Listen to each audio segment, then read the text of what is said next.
What is up, chat? How are you guys doing?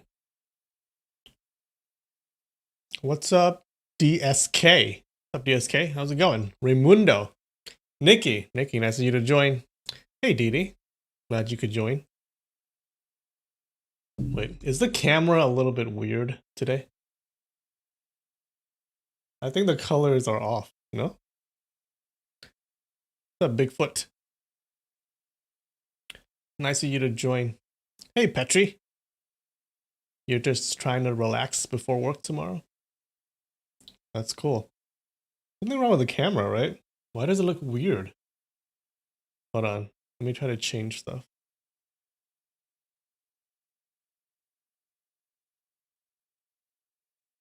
What's up, Losh? It looks a little bit foggy. Yeah.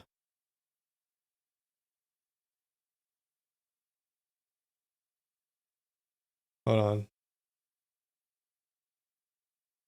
Let me make some changes.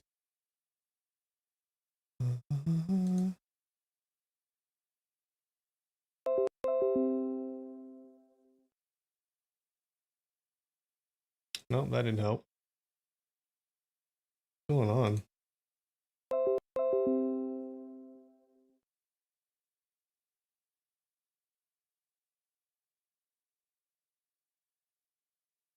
Maybe the brightness. Whoa, whoa, whoa.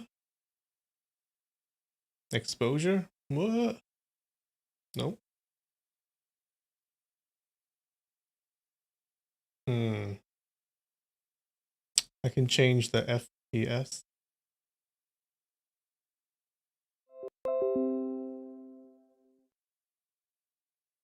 Hello, hello, hello. The lens might be dirty. Oh, wait. I don't think so.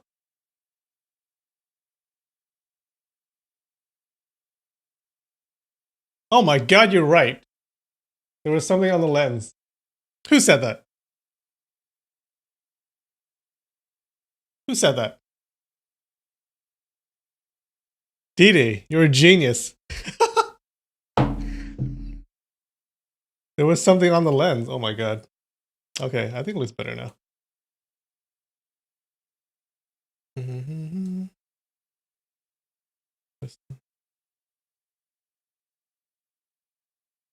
Yeah. What's up, Katie? How did I do that? Oh. I guess now we know how to make it look like foggy. Just put some shit on the lens. Didi saved the day, yeah.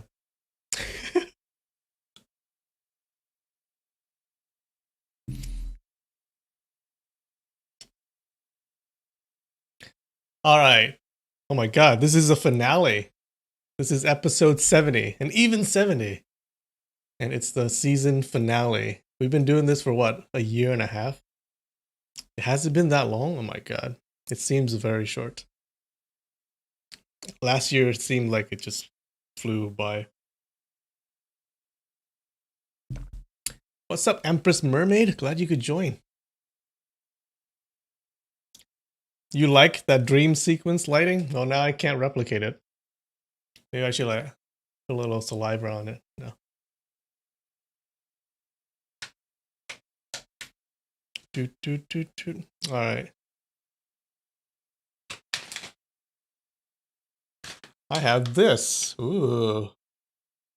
Crispy noodle snack. I think I ate this on stream before, but these are good. They're like raw noodles.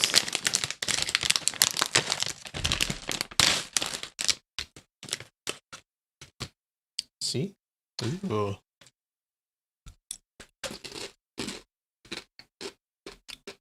It really has flown by, hasn't it? A whole year just passed by before our very eyes.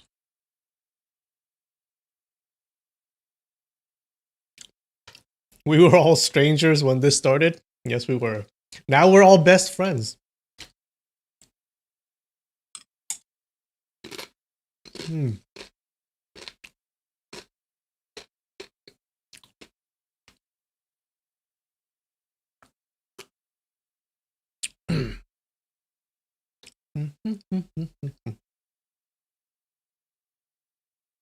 I think I made it 60 FPS, right? So I guess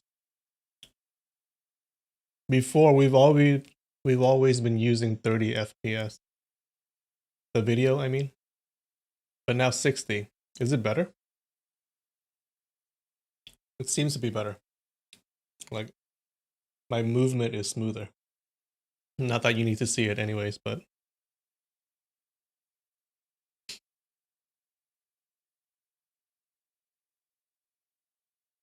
what's up, Regina? All right, guys. So season finale. Okay, we're at the end. We're at the end. Remember, after this, we're gonna go on with another book, and it's gonna be on Mondays, right? So, not tomorrow, but the Monday after this week, and yeah, it'll be a new time too, right? What did we agree on? Half an hour later, right? So instead of starting at 5:30, it'll be at 6, and it'll be on Mondays, okay? Pacific time, U.S. Pacific time. Yep, I've already got a story lined up, so don't you worry about that.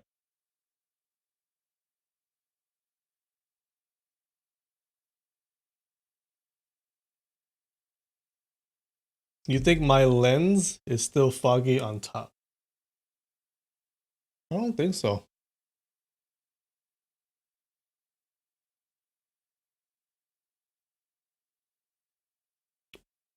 How do you figure? It seems fine. Yeah. All right. So what happened last week? So last week, Ling Hu Chong and Ying Ying, they just killed Zhuo Langchan, and they're leaving the cave, right? And I think they've cut off the tendons on the left arm of Lin Pingzhi. So he's still inside the cave. He's disabled, I guess. I guess they just left him inside the cave. So as they're leaving the cave, the two get caught in a metal net by Yue Buchun, right? By Ling Hu Chong's master. Buchun accidentally grabs. Buchun wants to trap them so that he can get the medicine from Ying Ying, right? The medicine for his 3 corpse brain pill thing. So he catches them in a metal net, but then he accidentally grabs Ling Hu Chong's arm, and he gets his energy sucked out by Ling Hu Chong's technique, right? So Yilin, so as that's happening, as his energy is getting sucked out, Yilin arrives, and she uses this opportunity to stab Yue Buchun in the chest, I believe, ending this bastard's life. Okay, and the whole world cheered. Meanwhile, Run Wo Xing, he calls the headmasters of all of the 5 sword schools to come meet him at the mountain peak. Right, he wants to fight and defeat the 5 schools. So, um, so he's been calling all the headmasters of the 5 schools, but of course they're all dead. Right, all the headmasters are dead. Only Ling Hu Chong is alive. So only Ling Hu Chong shows up. And Run Wo Xing, seeing this, he's all super disappointed because he wanted to have a big fight, I guess. And then he takes this chance to invite Ling Hu Chong again to join the demon cult, but then Ling Hu Chong refuses, and Run Wo Xing gets all mad, and he says he wants to kill Ling Hu Chong's entire school, right, the entire Hangshan school. But then he doesn't want people to say that he's dishonorable and lured them there or whatever. So they agreed to meet the Hangshan school in 1 month to fight them, right? To fight to the death. And then I think we leave on a cliffhanger because Run Wo Xing is talking, and then he couldn't talk anymore, and then he feels blood coming out of his throat, and then that's where we left. How's that? What's up, Freddy? So that works much better with your schedule. Cool. Monday's cool.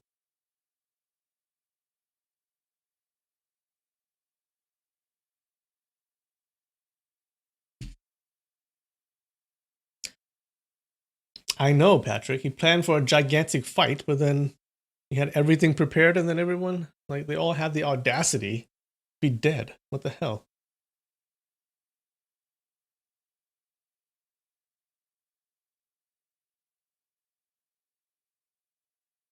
Toot, toot, toot. Toot, toot, toot, toot. What's up, Chi, the Yaoi god? We have a Yaoi god in here. You guys better watch out.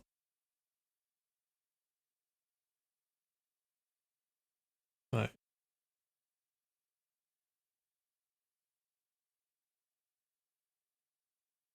Okay, this is the last chapter, guys. Chapter 40. Harmony.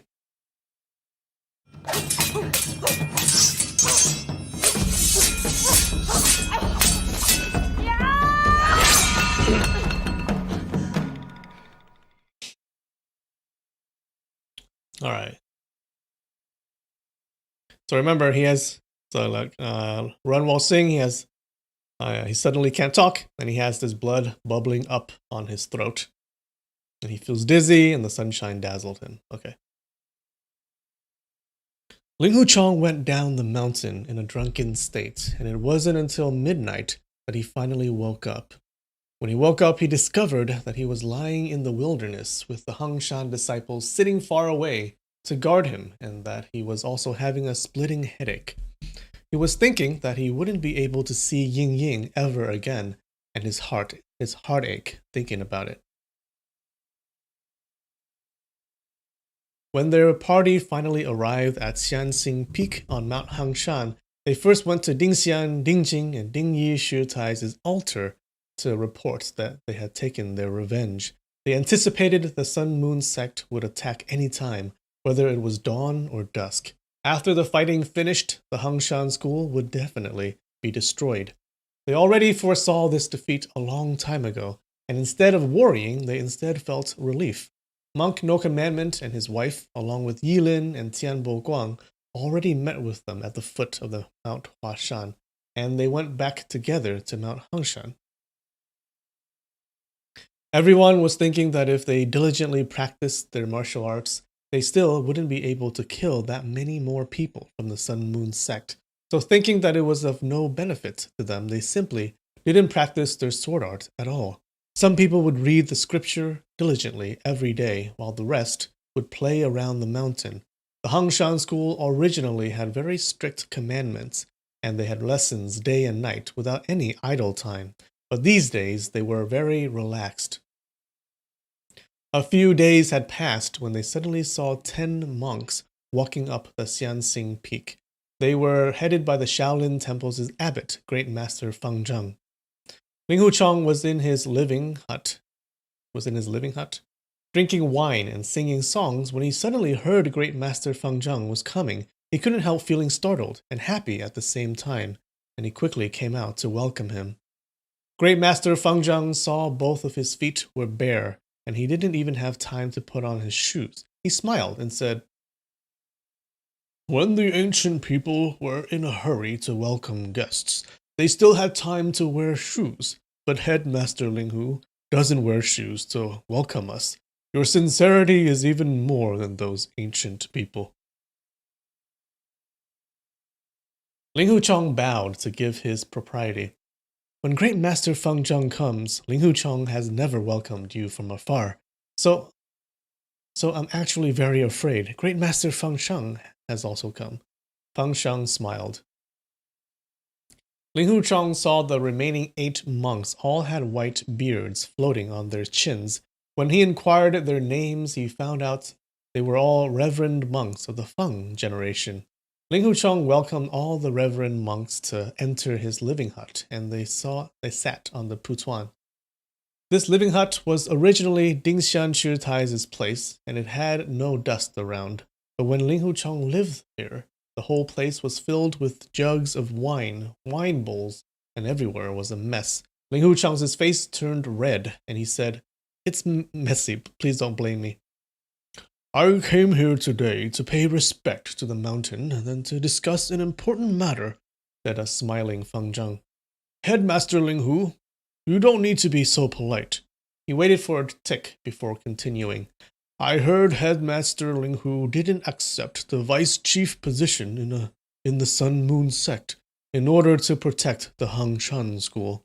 You've also disregarded your own life by doing this, and you were also willing to abandon young Lady Run, who's such a good companion to you. Everyone from the orthodox path admires you very much for this. Ling Huchang was startled, and he thought, I wasn't willing because of Hangshan School, as well as not to implicate all of Wulin. I didn't allow the school's disciples to leak this matter out to prevent Shaolin and Wudang schools from coming to help and getting involved in the big fight and increasing the number of deaths and injuries. I didn't expect Great Master Feng Zhang to still manage to get the news. He then said, Great Master absurdly praised me, making me very ashamed. Junior and Sun Moon Sect's Chief Run have a lot of grudges and disputes between us. I also lost young Lady Run's love. There's nothing I can do about this. Great Master, don't wrongly praise me. I don't deserve it. Chief Run wants to lead his men to give your honorable school trouble, Great Master Feng Zhang said. Right now, Songshan, Taishan, Hengshan, and Huashan schools have all deteriorated, and Hengshan School is standing by itself without asking for help from outside. Headmaster Linghu, you didn't send anyone to my humble temple to ask anyone to come. Could it be that all the monks in my Shaolin school are afraid of dying and want to preserve their lives, and they also don't care about justice and righteousness in Wulin? Ling Huchang stood up and replied, I wouldn't dare to assume that. In the past, Junior didn't check myself and got to know many people from the Sun Moon sect. Then all sorts of difficult matters came up because of this. Junior thinks a man must take responsibilities for what he has done. My heart is already restless since I've implicated the whole Hangshan school in this. How can I dare to startle Great Master and Priest Chongshu? If Shaolin and Wudang schools came to help and lost a lot of people, then it'll be my fault that even 10,000 deaths wouldn't even be able to repay. Headmaster Linghu, what you said was wrong, said a smiling Feng Zhang. The Devil Sect has wanted to destroy our Shaolin, Wudang, and 5 mountain sword schools since 100 years ago. At that time, I wasn't even born, so how does that have anything to do with Headmaster Linghu? Ling Huchang nodded. My deceased master often taught me that the demonical and the orthodox can't stand together. The Devil Sect and our orthodox schools have been fighting for years, and the enmity between both is very deep. Junior's understanding of this was shallow, and I thought both parties were able to yield a step and change for the better. Junior never knew that even though Chief Run and I have a deep origin, at the end we must still bear arms against each other. You said both parties yielding a step and change for the better. What you said is right, Feng Zhang said. Sun Moon Sect and our orthodox schools have been fighting for years. Actually, the reason for this wasn't something so great that we want them all to die or they want us all to die. The only reason was because the leaders of both parties want to control Wulin by himself and wished the other party to be destroyed because of it.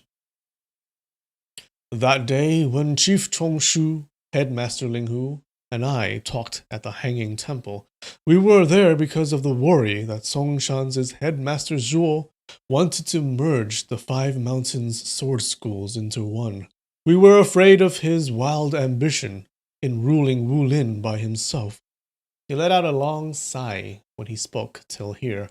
He then continued, I heard Sun Moon Sect's chief has a motto.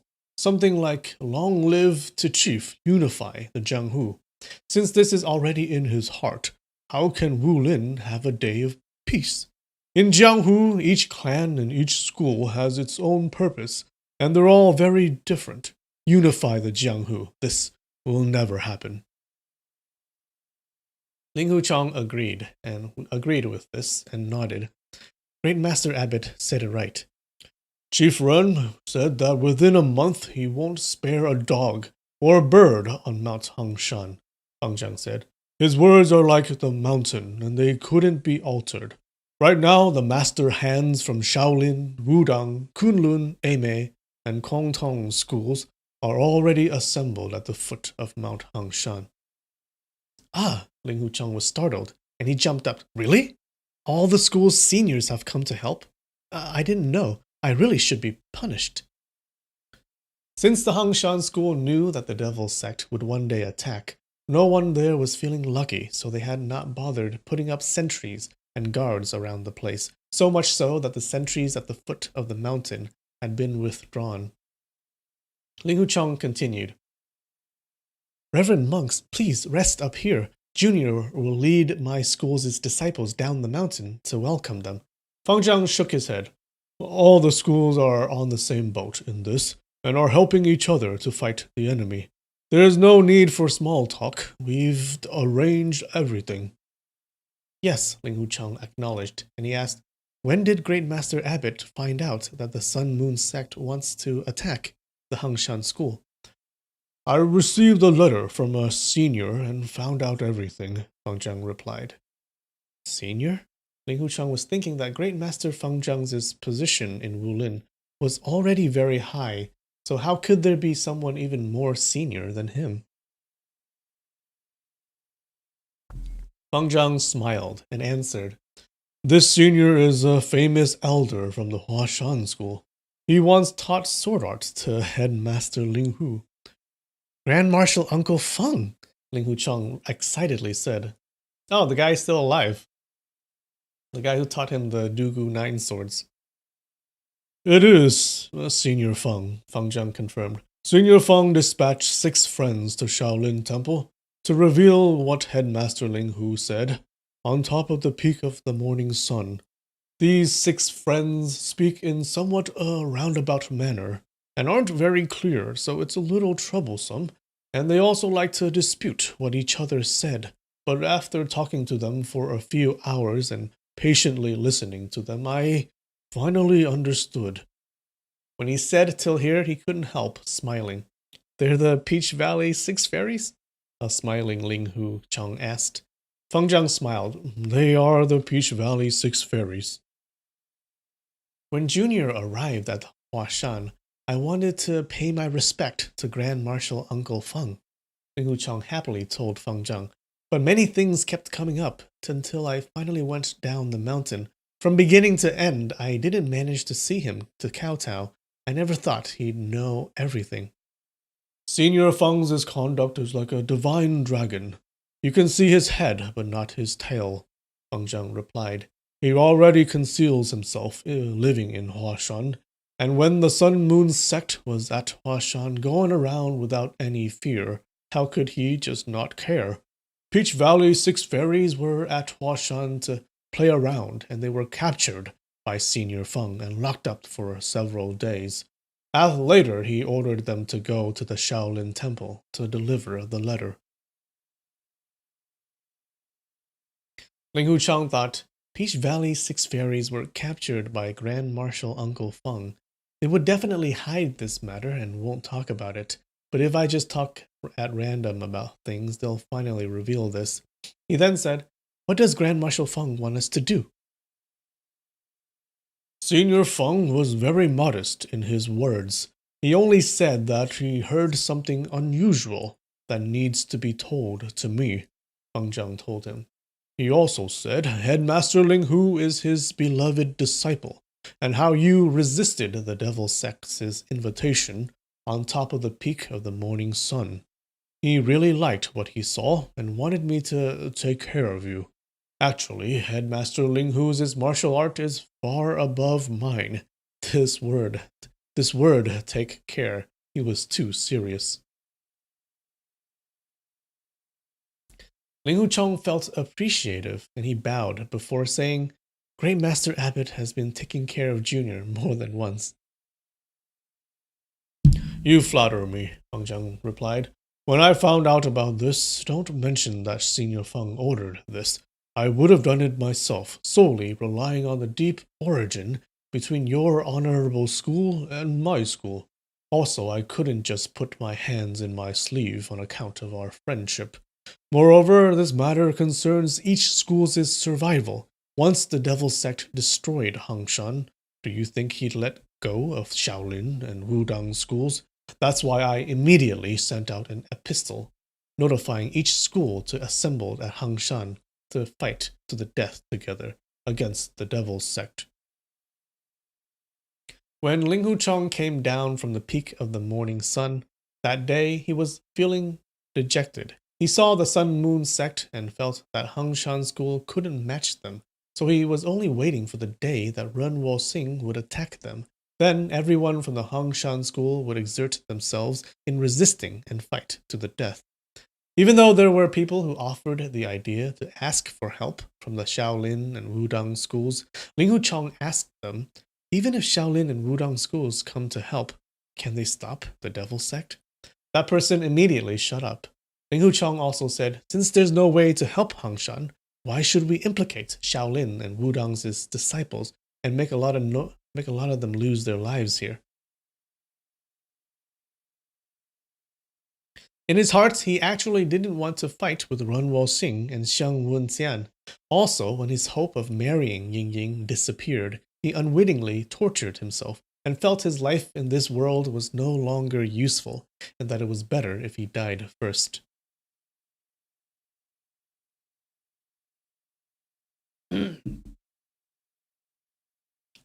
A pistol definition?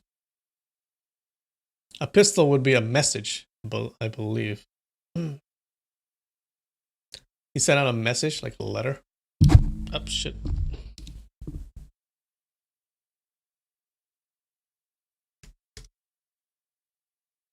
Aha! A letter. Nice try, Nikki. Nice try.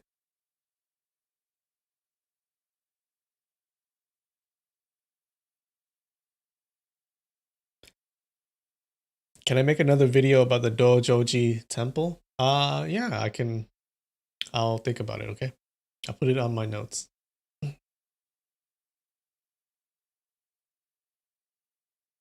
At this time, when he saw Feng Zheng receive Feng Qingyang's trust and came here to help, his spirit was roused, but he still had no interest in to really fight to the death against those people from the Sun Moon sect.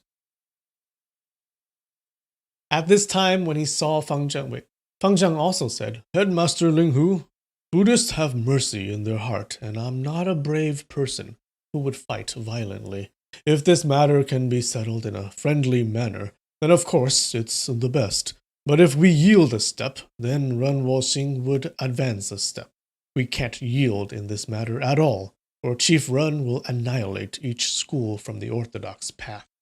Only if each of us kowtow to him and praise him with long live to sacred chief, unify the Jianghu, Amito Fu.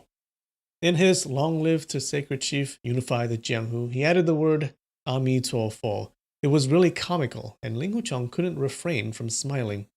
That's right, Junior only has to hear of that sacred chief, that long live to chief, unify the Jianghu, and I had goosebumps all over my body. Junior doesn't get drunk after drinking. I don't get drunk after drinking 30 bowls of wine, but to hear a lot of this long live to chief, unify the Jianghu, I couldn't help feeling dizzy and become drunk on the spot.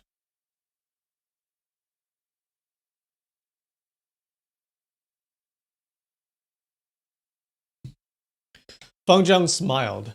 Their Sun Moon Sect's incantation is definitely very formidable. He paused for a tick before continuing. When Senior Feng was at the peak of the morning sun, he saw Headmaster Ling Hu getting dizzy, so he especially ordered the Peach Valley 6 fairies to bring over a secret formula for an internal energy technique, and he wanted me to give this to Headmaster Ling Hu. Oh, wait.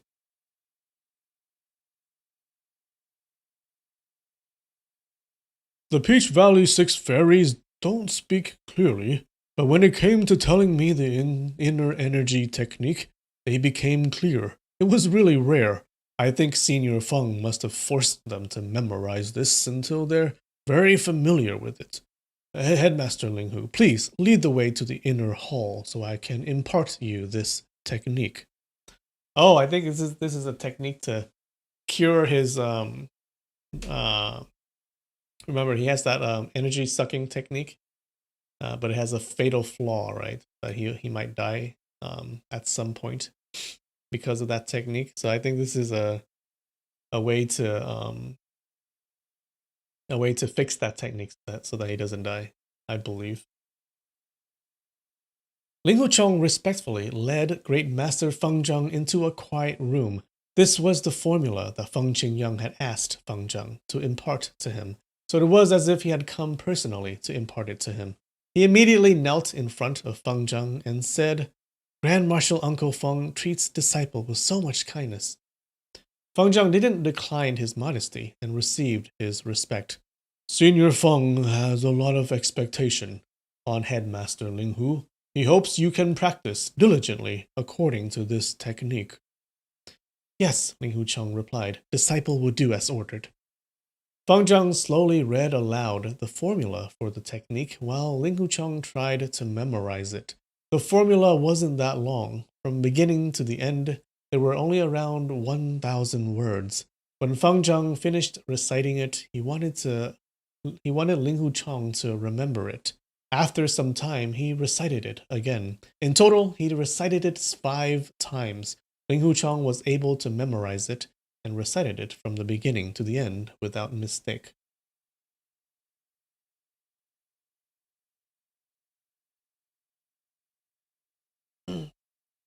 Even though there's only around 1,000 words in this internal energy formula that Senior Feng is passing on, it is actually very profound, and it's not a small matter, Feng Zhang said.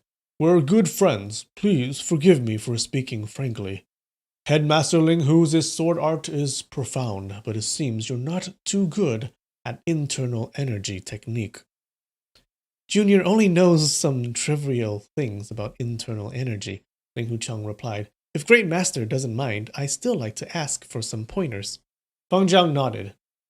Senior Feng's inner energy technique and Shaolin School's inner energy technique are quite different, but all martial arts in this world have the same goal, but use different approaches. The basic essence doesn't differ by too much. If Headmaster Ling Hu doesn't mind me being meddlesome, then I'll try to explain it. Could I make videos about ancient Chinese-Japanese friendships? You mean like their interactions? I think I already have some videos about their interactions, right?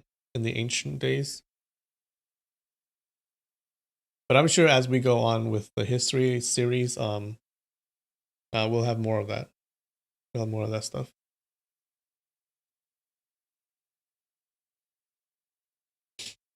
Ling Huchong knew he was the current Wu Lin's number 1 or 2 master. Obtaining his advice was no different than getting Grand Marshal Uncle Feng's advice. That was why Grand Marshal Uncle Feng had imparted him this technique, so his internal energy could also be profound. Ling Huchong quickly bowed and said, Junior will respectfully listen.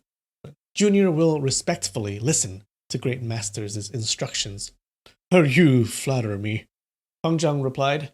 Then he immediately started to analyze the inner energy technique sentence by sentence.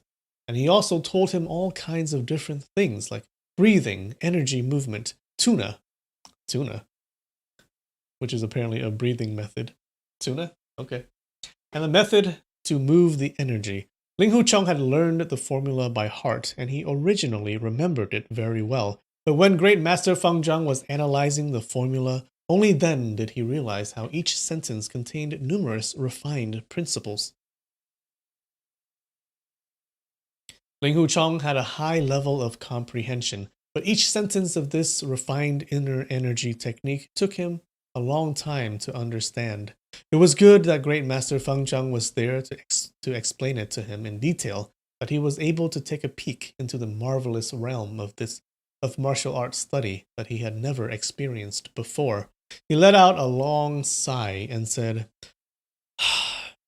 Great Master Feng Zhang Jr. has been fearlessly going around Jianghu for the last for the last few years, it was because I didn't know how shallow my knowledge is. I'm really ashamed when thinking about it.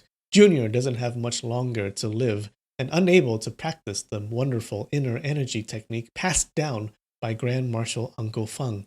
But people in the old days had a saying. It's something like, hear the right way in the morning, then dying at night won't be too serious. Is that saying right?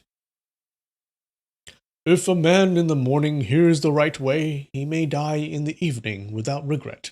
Feng Zheng corrected him. That's right, that's the saying, Ling Hucheng said. I once heard masters say it. Hearing great masters' advice today, it's really like a blind man being able to see. Even if I don't have any more time to practice it, I'm already happy. Our Orthodox schools have all assembled near Mount Hangshan, and they're protecting all the important places, Feng Zhang said. When the devil sect comes to attack, we'll all work together, and we won't lose. Headmaster Linghu, why are you being so pessimistic? This inner energy technique requires a few years to finish practicing it, but if you practice it for a day, then you'll get one day's benefit. If you practice it for a little bit, then you'll get a little bit's benefit. These next few days, there's no harm for the headmaster Linghu to start learning it. Take advantage of me disturbing your honorable mountain, and we can also study it together. Junior appreciates Great Master's kindness. Brother Chongshu should be arriving any moment now. Should we go out and take a look? Ling Hucheng quickly stood up and said, I have neglected Priest Chongshu and the others. He returned to the outside hall with Great Master Feng Zheng. The hall was already lit with candles.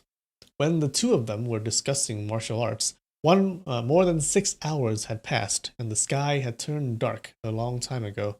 They saw 3 Taoists sitting on putuans, talking with Great Master Feng Sheng. One of these people was Priest Chongshu. When the 3 Taoists saw Feng Zheng and Ling Hucheng come out, they stood up together. Ling Hucheng paid his respects and said, Hangshan is in trouble, and we've received the priest's help. Everyone from my humble school really don't know how to repay this. Priest Chongshu quickly helped him up and smilingly replied, I arrived here some time ago. I heard that Great Master Abbot and little brother are inside studying inner energy technique, so I didn't dare to disturb you. Little brother has learned a wonderful inner energy technique. Once you've learned how to use it, then when Ren Walsing comes, you can try it out on him and teach him a lesson. This inner energy technique is very refined, Ling Hucheng said. How can I learn it in just a few days? I heard the seniors from Eimei, Kunlun, and Kongtong schools have all arrived. Should I invite them up and discuss our plan? What do the seniors think of this? Chongshu replied, They're hiding in secret to guard against that demon Ren from finding out. If you ask everyone to come up the mountain, then I'm afraid the information will be leaked out. When we came up the mountain, we also disguised ourselves. Otherwise, why didn't the disciples of my humble school announce us first? The moment when he first met Priest Chongshu appeared in Ling Hucheng's mind. At that time, Priest Chongshu disguised himself as an old man riding a donkey, and there were 2 other men following him. They were all actually masters from the Wudang school. Right now, as he observed the other priests, he recognized them to be the other 2 elders who competed sword with him on the Hubei road. Ling Hucheng bowed and smilingly said, Priests, your face-changing technique is very good. If Priest Chongshu didn't mention it, I wouldn't have figured it out. Those 2 priests disguised themselves as farmers at that time, one carrying firewood and the other carrying vegetables. Both were gasping for breath. Seemed like they were sick. At this time, they looked very healthy, and only their eyes could be recognized. Priest Chongshu pointed to the elder who carried the firewood. This is martial brother Qing Shu. He then pointed to the elder who carried the vegetable. This is my martial nephew. His Taoist name is Cheng Gao. The 4 of them smiled at each other. Qing Shu and Cheng Gao both said, Headmaster Ling Hu's sword art is very high. Ling Hucheng replied modestly, I apologize for the offense. My martial brothers and martial nephews' sword art aren't very refined, but when they were young, they lived for more than 10 years in the western region and learned one special skill, Chongshu said. One is an expert in hidden traps, and the other is an expert in bombs. Oh. We can use these guys, right? Those skills are very rare, Ling Hucheng commented. Brother Ling Hu, Chongshu said, I brought them here because I have another purpose. I'm hoping they can help us in doing one big thing. Ling Hucheng didn't understand and blurted out, to do one big thing? I took the liberty to take one thing to your honorable mountain, Chongshu answered. Brother Ling Hu, please, take a look. He had a free and easy personality, so he wasn't as restrained as Feng Zheng. That was why one called him Brother Ling Hu, and the other called him Headmaster Ling Hu. Ling Hucheng felt that it was quite odd and wanted to see what he took out from his bosom. Chongshu smiled and said, This item is actually not small. It doesn't fit in my bosom. Martial Brother Qingshu, ask them to come in. Qingshu acknowledged the order and went out. Not long after, he led 4 farmer-looking men to come in. Each person was barefooted, and each was carrying vegetables. Qingshu said, This is Headmaster Ling Hu, and Shaolin Temple's abbot. The 4 people bowed to give their respects. Ling Hucheng knew they must have high positions in Wudang. He quickly returned their propriety. Take it out and install it, Qingshu ordered. The 4 men took some wrapped bundles from inside the vegetables they were carrying, and they opened the bundles, revealing many wooden strips, ironware, nails, and springs. These 4 people worked really fast, and they put those items together. A short time later, they finished making a grand chair. Ling Hucheng was even more perplexed, pondering. This grand chair has so many springs. I wonder what it's used for. Could it be for practicing internal energy?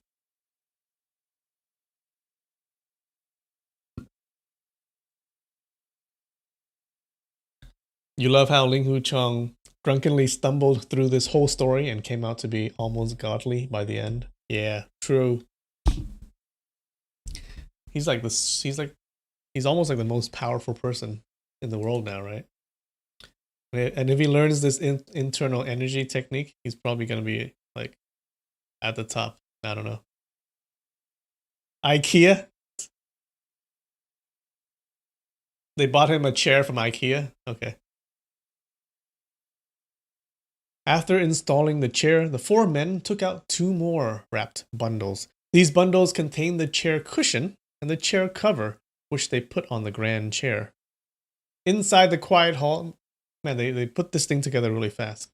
It takes me like half an hour to put together a freaking IKEA chair. Inside the quiet hall, glitters from the yellow brocade of the chair cover. Glitters from the yellow brocade of the chair cover suddenly dazzled their eyes. 9 golden dragons had been embroidered into the brocade, with the sun in the middle rising from the ocean. On the left, writings of glory to sacred chief, to the benefit of common people, were seen. On the right was the writing, Long live the chief, unify the Jianghu. Those 9 dragons had their claws brandished and teeth snarling, looking very much alive. The calligraphy on the writings was strong and very pleasing to the eyes. Chains of pearls, diamonds, and all sorts of other precious stones surrounded the letters. This humble and plain hall was covered by the lights from the jewels.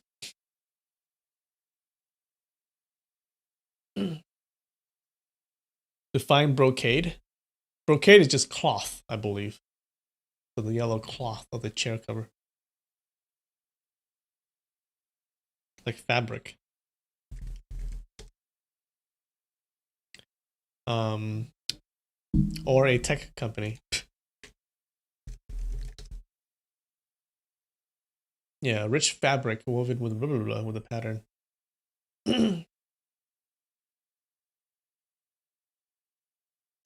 You have never shopped at IKEA? Why not? It had like it's pretty cool. You want like cheap furniture? Yeah.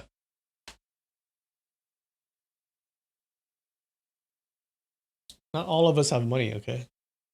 Not all of us like can buy $100 chairs.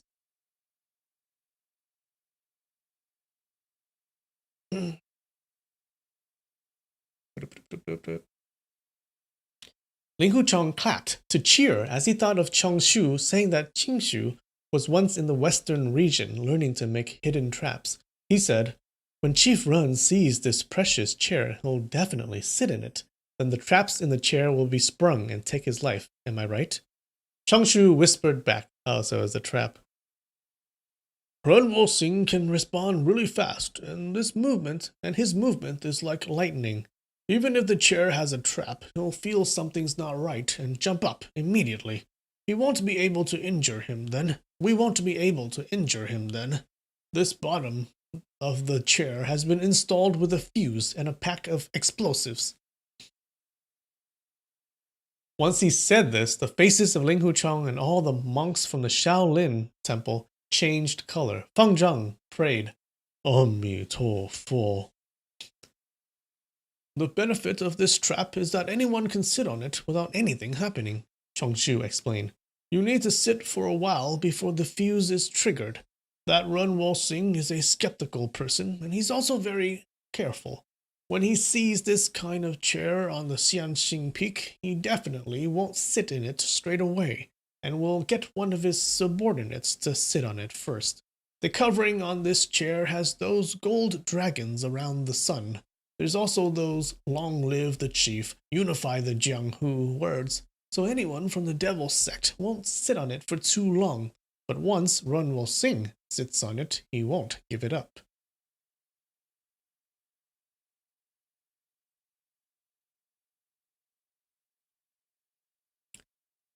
Priest has considered this very thoroughly, Ling Huchang commented.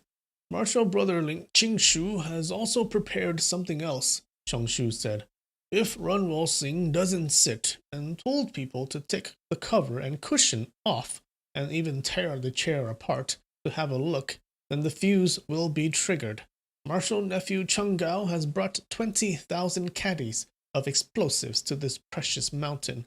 It seems we won't be able to avoid ruining the scenery on this precious mountain. Ling Hucheng felt dread in his heart. He thought, 20,000 caddies of explosives, so much gunpowder exploding, even jade will burn. If Chief Run is blown up, Ying Ying and Brother Xiang will be too. Chongshu saw his face, looked unusual. The devil sect is saying they want to kill your honorable school. Once they've annihilated the Hangshan school, they'll attack Shaolin and Wudang. Will be ashes, and this big disaster will be hard to fix. We've set up this treacherous plan to repay Run Wo Sing. Although it's very dangerous, we'll get to do away with this head demon and get to save tens of thousands of lives in Wulin. Okay. So if you try to take out, like if you try to take apart the chair, it'll also explode. Great Master Feng Zhang joined both his palms together. Our merciful Buddha must also defeat demons and slay devils to save our lives. Killing a man to save thousands of lives is a path of compassion and sorrow. When he said these words, he looked stately. All the monks and Taoists there stood up and joined their palms together while lowering their heads. They said in unison, Great Master Feng Zhang is right. Ling Hucheng also knew what Feng Zhang said was very reasonable. Sun Moon sect wanted to annihilate the Hangshan school, that even dogs and birds wouldn't be spared, while the schools from the orthodox path had planned to fry Run Wo Sing to death. This was a matter of justice and righteousness, and no one could say that it wasn't, but his heart was quite unwilling to kill Run Wo Sing. As to killing Xiang Wentian, he would rather die first. As to the life and death of Ying Ying, he wasn't worried. He had always regarded their lives intertwined together, and they will both die and live together, so there was nothing to worry about. He saw all of them were looking at him. He hummed for a little while and said, "Since things have come to this, the Sun Moon sect has forced us with no other option. I think Priest Chongshu's strategy will hurt the least people."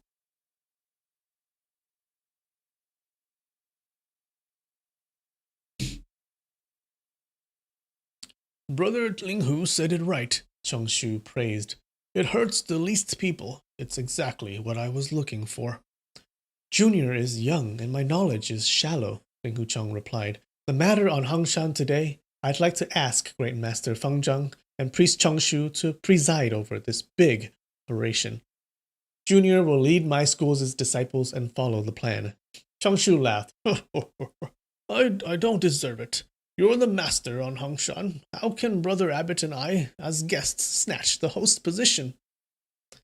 "This is not Junior modestly stepping back," Ling Hucheng explained. "I honestly like the two of you to handle it." "Headmaster Ling Hu is very modest," Feng Zhang said. "Brother Priest, you don't need to decline it either. The three of us will lead this big operation, but we'll let Brother Priest to issue the order." Chongshu said a few more modest words before finally agreeing. We've hidden people on all the passages going up the Mount Hangshan. When the devil sect comes to attack the mountain, we'll definitely hear of something.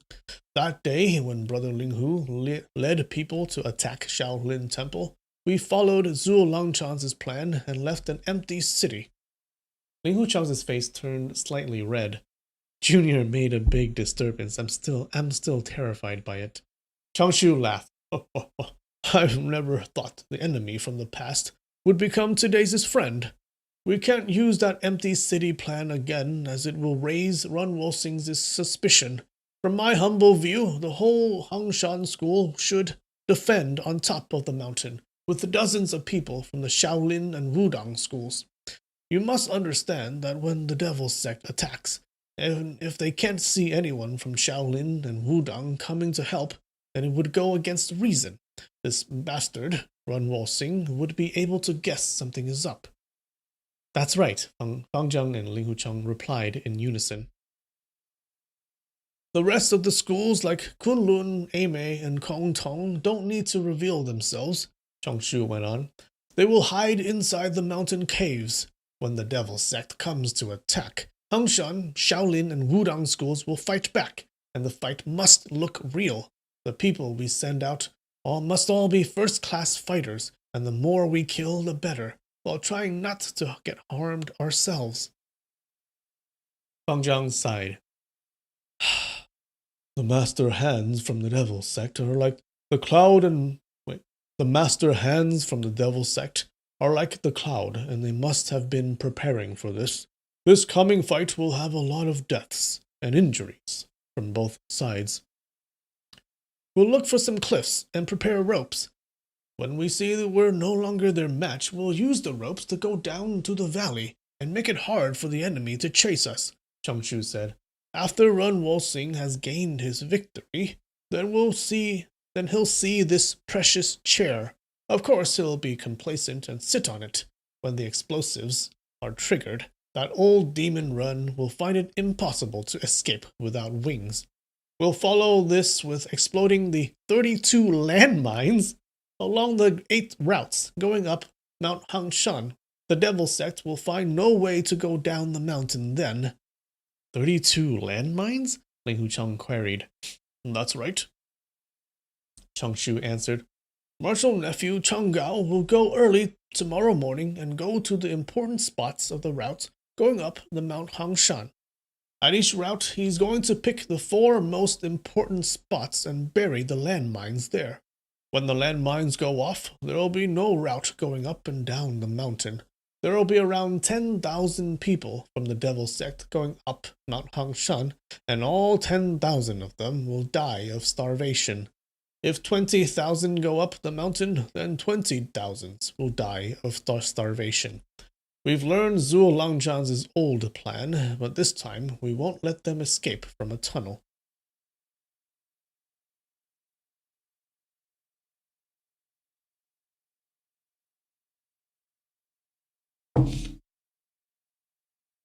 All right. He's got the plan all figured out. That time we were really lucky to escape Shaolin Temple, Ling Hu Chong chimed in. Then, as he thought about it, he uttered an, "Oh, Brother Ling Hu, now that you've learned of this plan, is there anything not right?" Chongshu asked. Junior thinks that when Chief Run comes up the Mount Hangshan and sees that precious chair, he'll definitely be happy, but he'll be sure to suspect it, Ling Hu Chong replied. Why would the Hangshan school make this kind of chair and embroider the words, "Long live the chief, unify the Jianghu"? If this matter isn't made clear, then I think he probably wouldn't sit on it.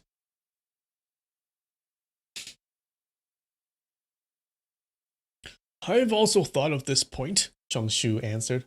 Actually, whether that demon head Ren sits or not on that chair isn't crucial. The other fuse we've hidden on that chair will blow it also. When he's being proud of himself, taking all the praises of "Long live the chief, unify the Jianghu," then this disaster will strike. Later on, this will only become a conversation topic in Wulin. Ling Wuchang nodded his head, yes. So he just needs to be next to the chair, or near the chair, right? And then it'll blow. Oh, no, wait, no, that's not what that means. But there's something else on that chair, so he doesn't have to sit on it, but I think he has to touch it in some way, I guess, for it to blow.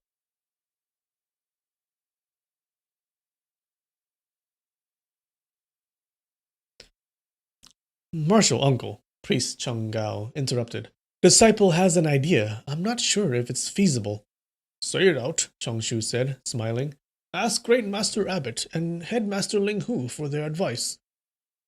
I heard Headmaster Ling Hu and Chief Run's daughter had a marriage agreement. I heard Headmaster Ling Hu and Chief Run's daughter had a marriage agreement, but because the orthodox and the demonical can't be on the same road, the marriage was hindered, Cheng Gao said. If Headmaster Ling Hu sends 2 Hangshan disciples to meet Chief Run and says that on account of the young lady Run, you seek an especially skillful craftsman to make the precious chair for the chief to sit on, and that you're hoping the 2 parties would have a truce to discuss peace. It doesn't matter if Chief Run agrees or not, but once he comes up Mount Hangshan, he'll see this precious chair and won't suspect it anymore. Changshu clapped excitedly and said, This plan is wonderful. No! Ling Huchang shook his head. Changshu was startled and knew he had been embarrassed, so he asked, What's Brother Ling Hu's opinion? Chief Run wants to kill my Hangshan school, and I'll do my best to fight back and use wisdom to fight a strong enemy. Everything can be done, Ling Huchang replied. He's coming to kill us, and we're going to explode him, but I'll never say false words to deceive him. Oh no, he's too honest. And I like how he says, we're going to explode him.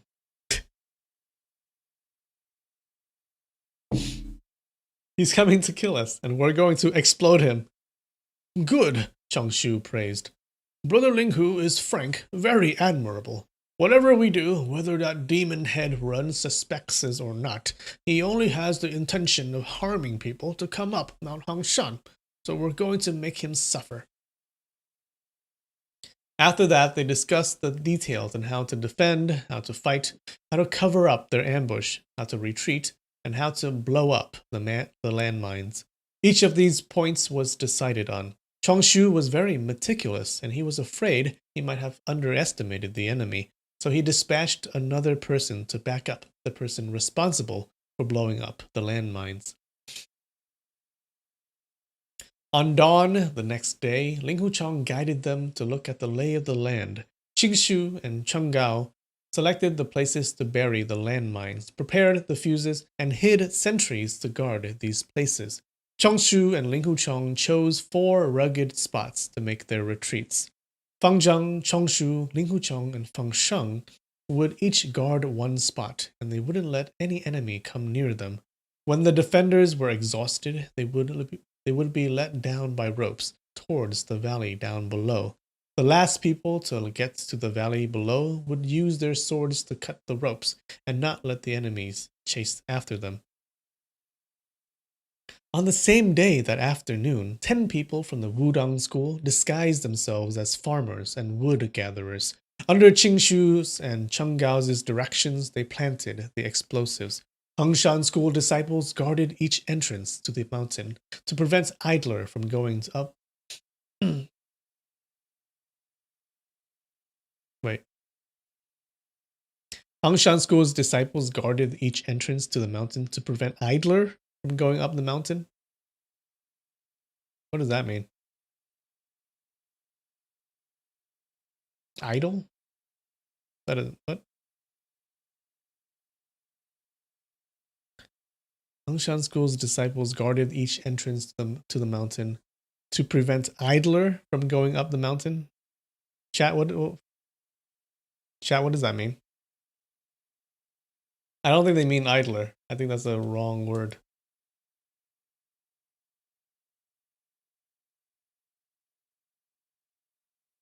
Define it is not a is not the right word, I believe. Prevent either? But either what? That doesn't make sense either.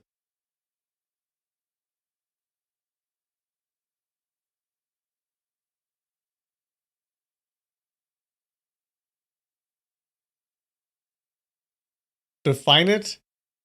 That's not fair, Didi. We gotta figure out what this word is. Hengshan school disciples guarded each entrance to the mountain to prevent idler from going up the mountain.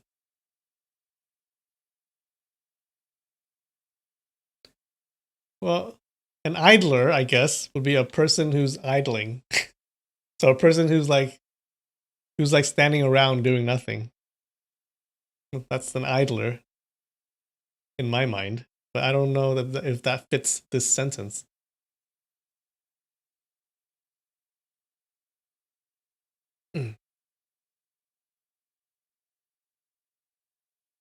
Because if they're an idler, they're not going up the mountain, right? If they're idling, they're just standing around. They're not going up the mountain. What does that mean?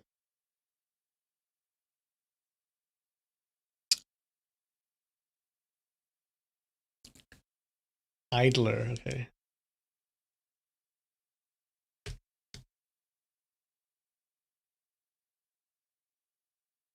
A habitually lazy person.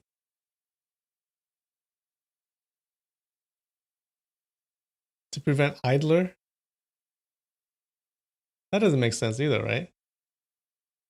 That's a wrong word, guys.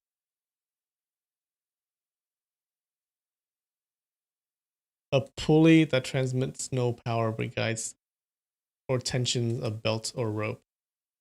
Does that make sense? That doesn't make sense either. Couldn't they be idly going up the mountain? I guess. But wouldn't that be like idlers to prevent idlers from going up the mountain? I don't know. I think that's the wrong word that they used. The original text is trying to say unrelated person. Oh. Thanks, Kunshun. Okay, so instead of idler, it should be to prevent unrelated people from going up the mountain. Gotcha. So to prevent strangers, or just to prevent to prevent like the public, you know, like people who are not related to this whole attack from going up the mountain. That makes sense. Thanks, Kunshun.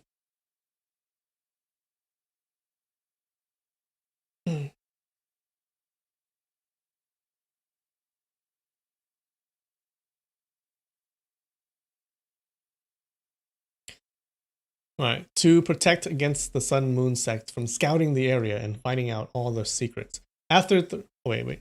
So that wouldn't be a stranger then. That would be just a random person. I think the best word here would be like a random person. After 3 busy days, everything was ready, and they were now just waiting for the Sun Moon sect to come and attack. Counting the days, it had nearly been 1 month since they left Runwo Sing. on the peak of the morning sun. What that person said was certain to be fulfilled, and there would be no error in his decided time. In these last few days, Chongshu, Chengao, and the other people had been busy, while Linghu Chong had been idle instead. Every day he silently went through the inner energy technique Feng Zheng had imparted to him and practiced it. Oh. Is he going to be super powerful now? Every time he met something he didn't understand, he'd consult with Feng Zheng about it.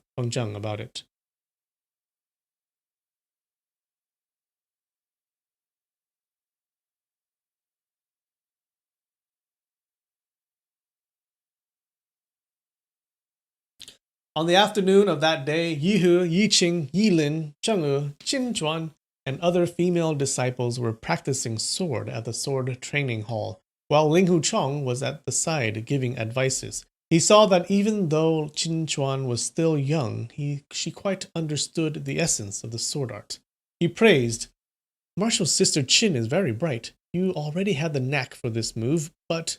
He hadn't finished saying the words when he suddenly felt a wave of pain in his dantian region and immediately sat down. The disciples were all startled, and they quickly rushed forward to help him up. They said in unison, "What happened?" Ling Huchong knew the different types of internal energies in his body were coming out again, and the pain was so unbearable that he couldn't even speak.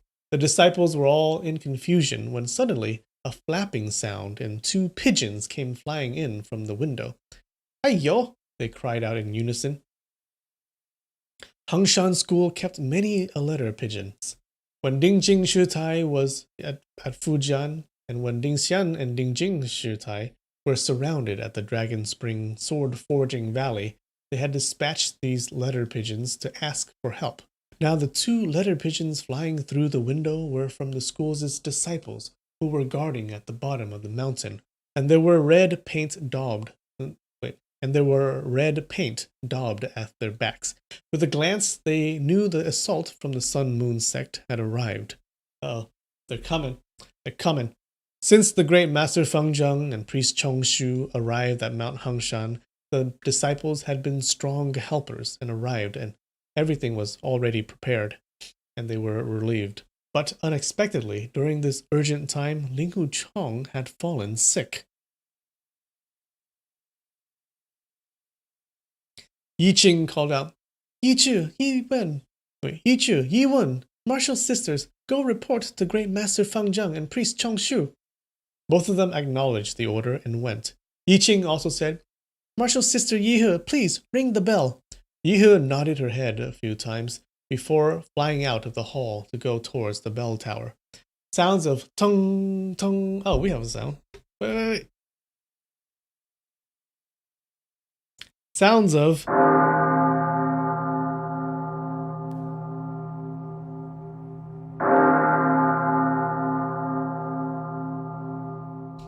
were heard. 3 long ringings, followed by 2 short ringings, were heard coming from the bell tower, the sound traversing throughout the peak. Shortly after that, the bells from Tongyuan Valley, Hanging Temple, Black Dragon Pass, and other big bells from the other temples were also heard. Great Master Feng Zheng had left an order beforehand on the method to alert the coming of the enemy. The bell was supposed to be rung with 3 long rings, followed by 2 short rings. But the ringing of the bell must be slow and leisurely, and must not appear panicked and frightened.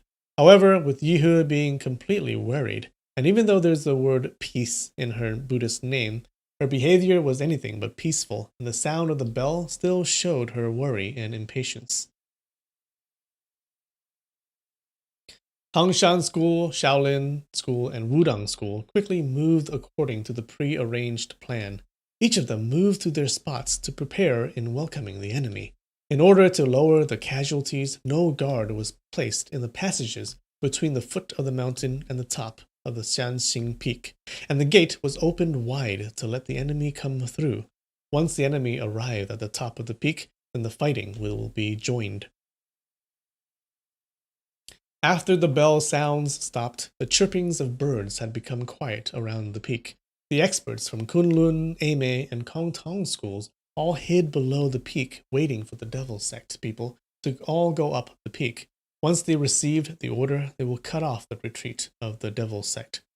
To protect the secret plan, Chongshu didn't tell everyone of the landmines buried on the mountain passages. The devil sect had a vast influence, and for them to have spies within the disciples of Kunlun or the other schools would not be too surprising. Ling Huchong heard the bells, and he knew the Sun Moon sect had come to attack them, but his stomach was like being slashed and stabbed by millions of sabers. The pain was enveloping his belly, and it was churning underneath. Yilin and Qin Chuan were frightened till their faces were colorless, and they didn't know what to do. "We'll help Headmaster to go to Wusu Convent," Yiqing ordered. "Then we'll carry out Shaolin Abbot's and Priest Chongshu's plan." Yu Sao and another old nun put their hands underneath him, half supporting, half lifting. They carried him to the Wusu Convent. They had just arrived at the convent's door when they heard the thundering sound of firecrackers going off, followed by the cries of the horns and the booming of the drums. As expected, the Sun Moon sect had grandly carried out the operation to attack the mountain. Feng Zheng and Chongshu had found out about Ling Huchong's illness, and they rushed out of the convent. Chongshu said, "Brother Ling Hu, don't worry. I've already ordered Martial Brother Qingshu to cover Wudang School's retreat. I'll be covering your honorable school's retreat." Ling Huchong nodded his thanks. Feng Zhang said, "Headmaster Ling Hu, retreat down the valley first, to avoid any negligence." "No, absolutely not," Ling Huchong hastily replied. Bring my sword." Chongshu advised him further, but Ling Huchong was unmoved. Suddenly, the sounds of drums and horns ceased, followed by thundering voices calling out, "Long live the sacred chief! Unify the Jianghu!" From this sound, it can be gathered there were at least 4,000 to 5,000 people. Feng Zheng, Chongshu, and Ling Huchong looked at each other and smiled. Jin Zhuan brought Ling Huchong's sword over to him and presented it. Ling Huchong extended his hand, wishing to take it, but his right hand was continuously shaking, and he couldn't hold it. Jin Zhuan hung the sword on his waist. Suddenly, they heard a very pleasing sona. Sound rose up. Sona is a Chinese wind instrument. It was definitely not the sound of battle. In unison, a few people said it. Luckily, the translator said it right here, what sona is. Or I wouldn't have known. In unison, a few people said in bright, clear voices, "Sun Moon Sect's sacred chief wishes to go up the Xianxing Peak to meet Hangshan School's headmaster Ling Hu." These words had been spoken by the Sun Moon Sect's elders. "The Sun Moon Sect is giving their propriety first before fighting," Feng Zhang said. "We also can't be too petty. Headmaster Ling Hu, what do you think of letting them come up to the peak?"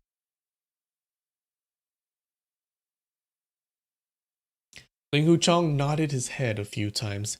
At this time, a wave of pain had again assaulted his stomach. Feng Zhang saw his face full of cold perspiration, and he said, "Headmaster Ling Hu, the pain in your dantian is already excruciating. There's no harm in using the inner energy method that Senior Feng imparted. Add it and revolve it. See what happens." The different types of inner energies in Ling Huchong's body were conflicting and clashing about, and if he adds more to it and revolve it, that would be no different than using a saber to injure himself. It would be like adding pain on top of pain, but the pain was already to the extreme, and there was no thought of the consequence of doing this. He moved the energy according to the method and revolved it. Shouldn't that be rotated it? As expected, the energies clashed, and the pain was even more excruciating than before. But after revolving it for a few times, those inner energies were back flowing like before. They flowed and converged like there was a track to flow. Even though the pain was like the old time, it wasn't clashing and striking chaotically anymore. He knew the place where the clashes happened now. Fang Zhang said slowly, Hongshan School Headmaster Ling Hu, Wudang School Headmaster Priest Chong Shu, Shaolin School Headmaster Feng Zhang. We await, respectfully, for the Sun Moon Sect Honorable Chief Run's arrival. His voice wasn't loud, and it was said slowly, but it still traveled very far.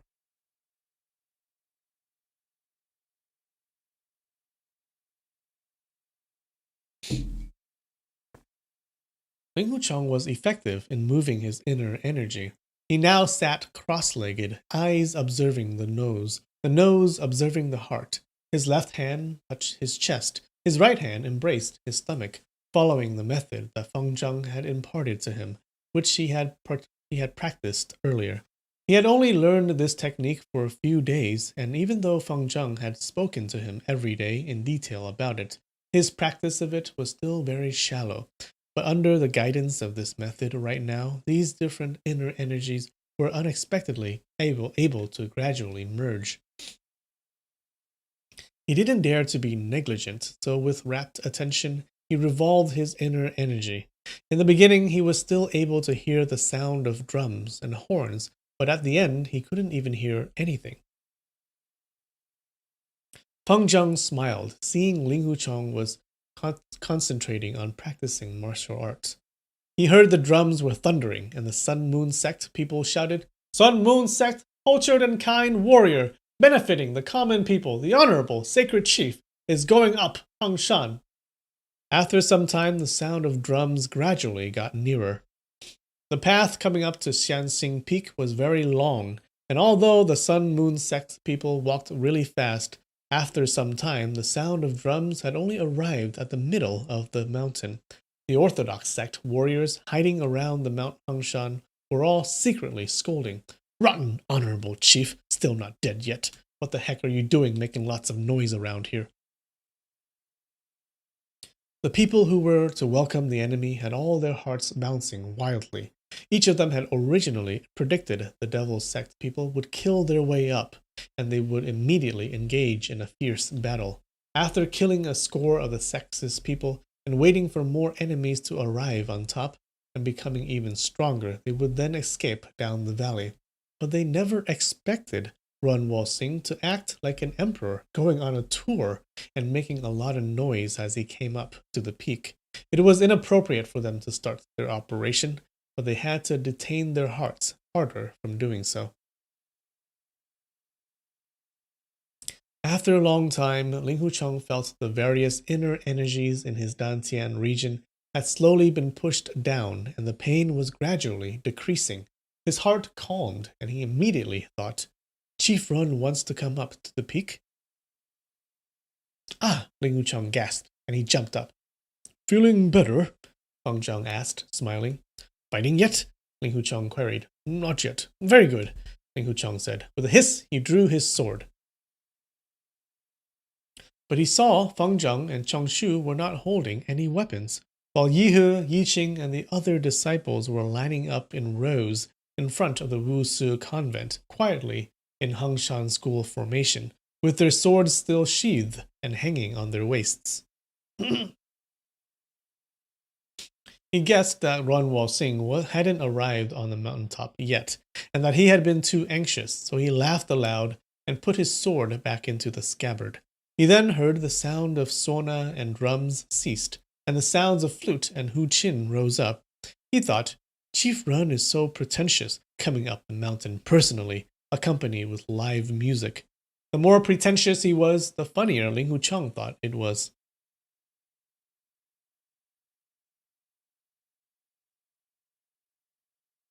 Define score? Like a lot of people? Wait, where's score?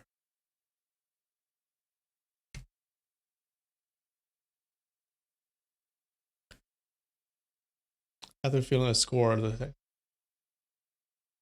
Score is 20 years, I believe. 4 scores and 7 years ago. Score is 20 years. I hope I'm right. Dun, dun.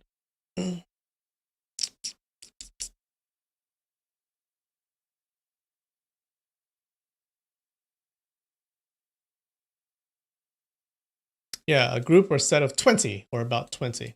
Nice try, Katie. Nice try.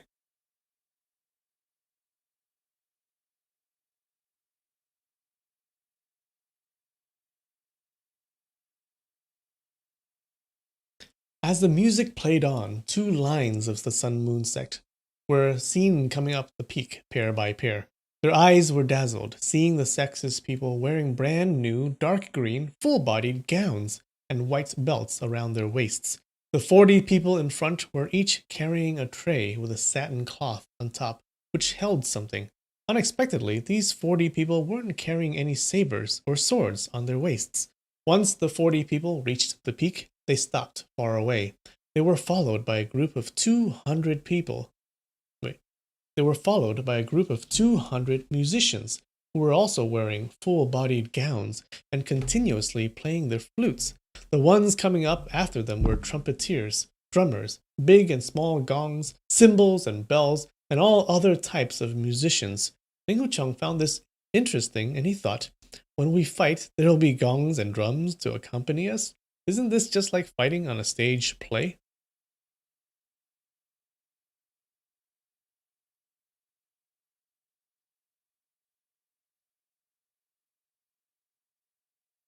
I said 20 years, not 20 by itself. Did I say 20 years? I meant 20. I meant 20 people. Come on. You got to give me that. I meant 20 people. Cuz then if you say a score of people, that doesn't mean like a 20-year people, right? That doesn't make any sense. You know what I mean. You got to give me that W. Don't forget to take a break. Oh yeah, in a bit. In a couple minutes.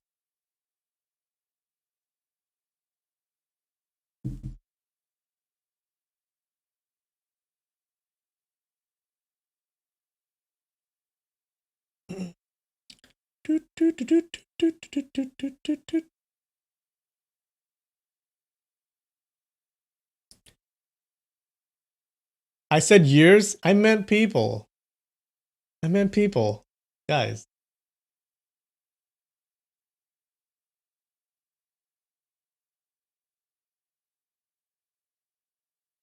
The music continued to blah, blah, blah, blah, blah. Wait, where are we? The music continued to play as groups after groups of Sun Moon sect people came up. These people seemed to be arranged according to the halls they belonged to, with the different colored gowns that they were wearing. Yellow gown, green gown, blue gown, black gown, white gown. Each group was beautifully dressed like they were competing in a show. Their gowns were still new, and each person was wearing a white belt tied to their waists. The people who had come up the peak numbered around 3,000 to 4,000.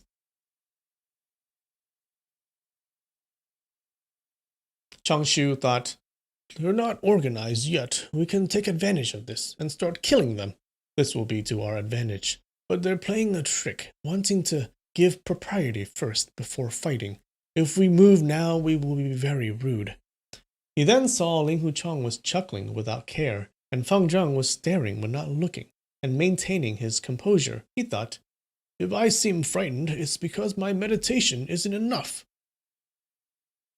After the sect's people stood at their places, 10 elders came up. With 5 to each side, they stood to the left and right. The music suddenly stopped, and the 10 elders said in unison, Sun Moon sect, cultured and kind warrior, benefiting the common people, the sacred chief has arrived. Ugh. Okay, alright. Be right back. Give me 5 minutes, alright? Be right back.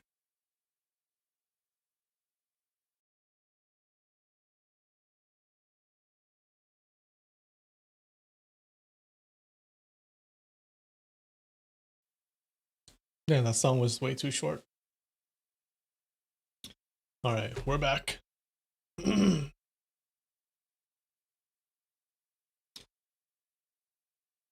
So the Sun Moon sect has just arrived. Let's see what happens. A big blue sedan chair was carried up the peak. This sedan chair was being carried by 16 porters. its movements fast and steady. The whole sedan chair looked like as if it was a master of Qinggong as it floated up to the peak, and the 16 porters carrying it didn't look weak in martial arts. Ling Hucheng took a look and saw Zhu Xianchu, Huang Boliu, and Ji Wushi were among the porters. He was thinking if it wasn't for the fact that old man was short, then he would have been carrying the sedan chair with Zhu Qianchu and be one of the porters. Ling Hucheng's anger surged up, and he thought, Zhu Qianchu is a hero from this generation, but Chief Run forced him to do such a lowly thing, treating the world's heroes like slaves. Of course, people will be angry. There was a person on the left and right sides of the blue sedan chair. On the left side was Xiang Wentian, while on the right side was an old man. This old man looked very familiar. Ling Hucheng started as he recognized that the person to be the... Wait. Ling Hucheng started as he recognized that person to be the elder who taught him how to play Qin in Luoyang City. He was the elder Bamboo Green. Oh, we haven't seen him for a while. This person called Ying Ying as Auntie, causing him to mistakenly take Ying Ying to be an old granny. After he left Luoyang, he hadn't seen him again, but today he was following Ren Wo-sing up Xianxing Peak. His heart was thumping as he thought, why don't I see Ying Ying? Suddenly, he thought of something and saw the white belts tied around the Sun Moon sect people like they were in mourning. Could Ying Ying have seen her father leading his men to attack Hangshan, and after painstakingly admonished him not to do so, finally killed herself? Ling Hucheng felt blood rushing up in his chest, and his dantian felt painful. All he wanted to do right now was to rush forward and ask Xiang Wentian, but thinking of Ren Wo-sing inside the sedan chair, he stopped. Even though there were thousands of people gathered on Xianxing Peak, there was no noise from the birds. That sedan chair finally stopped, and everyone shot a look at it, waiting for Ren Wo-sing to come out. All of a sudden, they heard laughter coming from inside the Wusu convent. A person in a big voice said, Quickly make way, give me a sit. Another person said, don't fight, from biggest to smallest, we'll all take turns. Oh, I know who this is. Quickly make way, give me a sit. Another person said, don't fight, from biggest to smallest, we'll take turns sitting on this 9 dragons chair. They were the Peach Tree Flower Fairies and Peach Tree Branch Fairies' voices. Feng Zhang, Chongshu, and Ling Hucheng were startled till their faces changed color. They didn't know when the Peach Valley 6 fairies broke into the Wusu convent, and they were now fighting to sit on the 9-dragon chair. If they sit for too long, the fuse would be triggered, and wouldn't that be very bad? Chongshu quickly rushed into the convent. Quickly, get up! Chongshu shouted. This precious chair belongs to the Sun Moon Sect's sacred chief Run. You can't sit on it. Peach Valley 6 fairies' voices bellowed out from inside the convent. Why can't we sit on it? We want to sit. Quickly, get up, let me sit. This chair is very comfortable, very soft. It's like sitting on a fatso's buttocks. You've sit on a fatso's buttocks before? Ling Hucheng knew that the Peach Valley 6 fairies were fighting to sit on the 9-dragon precious chair. One sat for a while, then another one would sit for a while. At the end, they would trigger the fuse and explode the tens of thousands of caddies of explosives buried underneath the Wusu convent. Then the Sun Moon sect people, Shaolin, Wudang, and Hangshan school heroes on the Sanxing Peak would all be burnt. In the beginning, he wanted to rush inside to put a stop to them, but he didn't know how to do it, and it seemed his heart was hoping that the explosives would explode. Since Ying Ying had died, well, he jumped to conclusions there. Since Ying Ying had died, he didn't want to live anymore. If everyone could die in a wink of an eye, how could it not be a clean death? With a glance, he suddenly saw Yilin's pair of smart eyes were looking at him. But as soon as their eyes connected, she immediately avoided her gaze. Ling Hucheng thought, little Marshall's sister Yilin is still so young, but she'll also be burnt to dust. Wouldn't that be a pity? But in this world, who doesn't die? Even if everyone today is being peaceful and has no enmity with each other, wouldn't everyone here still turn to bones 100 years from now? Then he heard the Peach Valley 6 fairies were still quarreling continuously. You've already sit twice. I haven't even sit once on it yet. The first time I sat on it, I was pulled down, so it doesn't count. I have an idea. We'll all sit on it. See if it fits or not. Wonderful, wonderful. Crowd together. Ha ha ha ha. You sit first. You sit first. I'll sit on top. The oldest sit on the top. The youngest sit at the bottom. No, the oldest sit first. The younger you are, the higher you should sit. Great Master Feng Zhang saw the crisis was going to happen soon, but he also couldn't say anything that would reveal the trap. He quickly walked inside the hall and loudly said, Honorable guests are outside. Don't quarrel. Be quiet. These 2 words, be quiet, were said with the backing of Shaolin School's paramount internal energy martial art called Roar of the Iron Lion, and it was aimed at the Peach Valley 6 fairies. Priest Chongshu felt dizzy and was dangerously close to falling down. The Peach Valley 6 fairies lost consciousness at the same time. Whoa! He had like a banshee shout that made them all lose consciousness.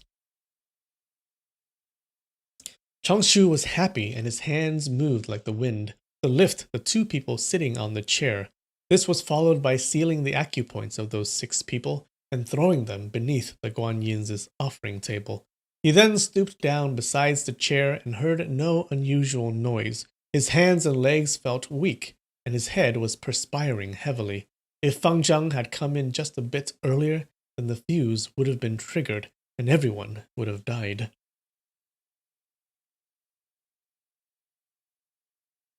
Whew. Crisis averted. Chongshu and Feng Zhang walked back out shoulder to shoulder and said, Chief Run, please come in for some tea. But the screen on that sedan chair remained motionless, and there was no movement from inside the sedan chair as well. Chongshu was indignant as he thought, This old demon head thinks himself so highly. Great Master Feng Zhang, Headmaster Linghu, and I currently have the highest positions in Wulin. We're all standing here waiting, but you don't even pay attention to us. If not for that 9-dragon chair having a trap in it, he would have unsheathed his sword, opened up the sedan chair's curtain, and fought with Run Wo Sing. He said it again one more time, but there was still no answer coming from inside the sedan chair. Xiang Wenqian bent his waist and put his ear beside the sedan chair. He nodded a few times, listening to the directions from the person inside it. Standing back up, he said, My humble sect, Chief Run, said, Shaolin Temple, Great Master Feng Zhang, and Wudang Priest Chongshu are seniors in Wulin, and that he doesn't deserve for the 2 seniors to be waiting here for him. Later, he will personally go to Shaolin and Wudang to express his thanks and apology. Xiang Wenqian also said, Chief Run said he has come to Mount Hangshan today especially to meet Headmaster Linghu. He'd like to ask only Headmaster Linghu to be in the convent to meet him. When he finished speaking, he gestured with his hand, and the 16 porters carried the sedan chair into the convent and put it down inside the Guanyin Hall. Xiang Wenqian and Elder Bamboo Green accompanied the sedan chair inside, but they came back out with the porters, leaving the chair alone inside the convent. Chongshu thought, Something's up here. I wonder what kind of trap is inside that sedan chair.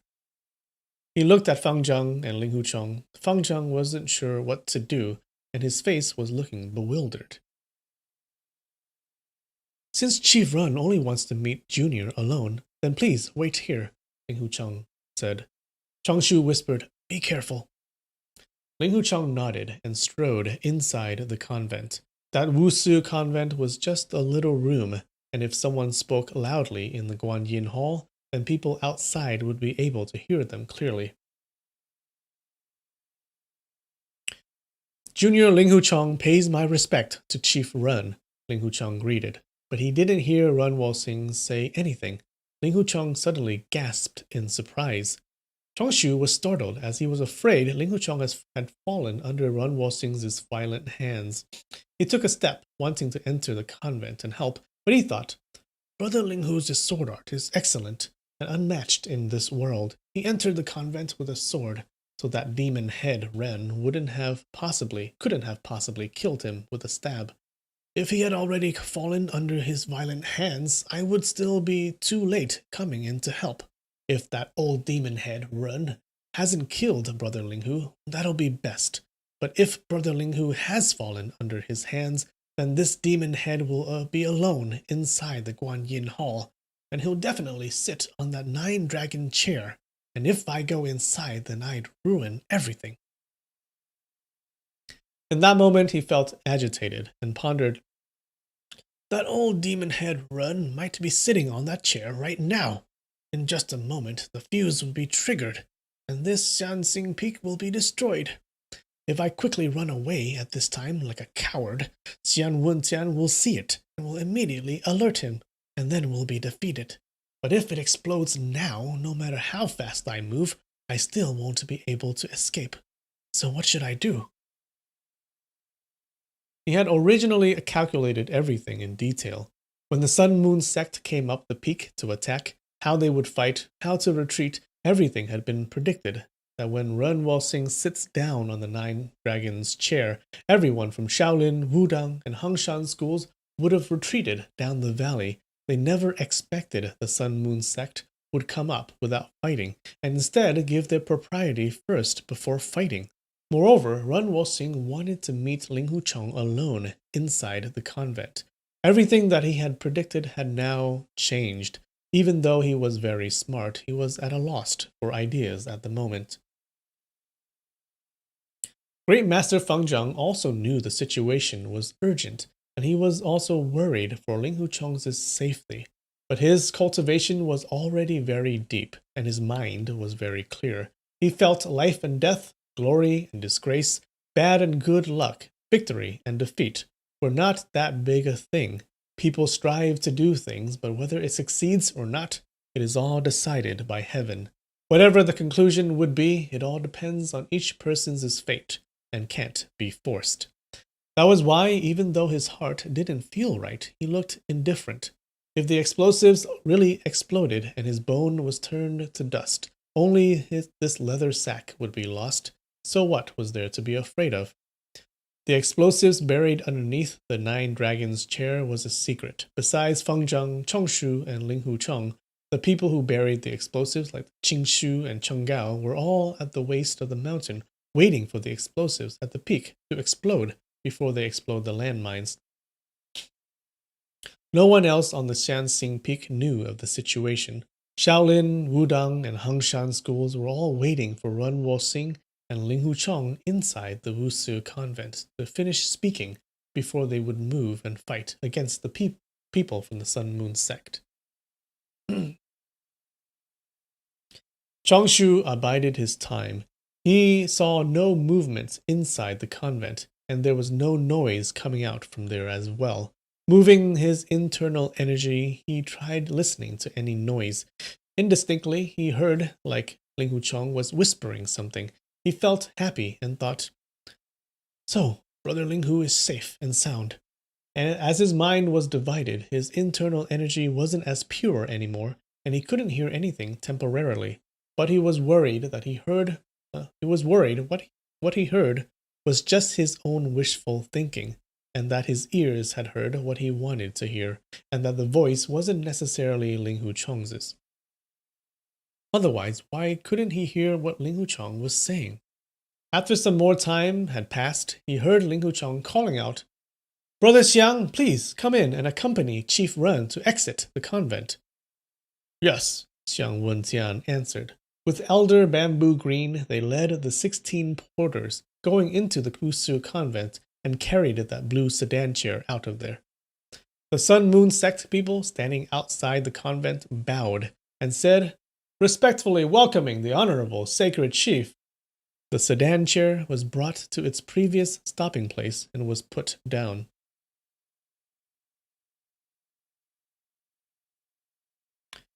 Presenting Sacred Chief's gift to Shaolin Temple's abbot, Xiang Wenjian said.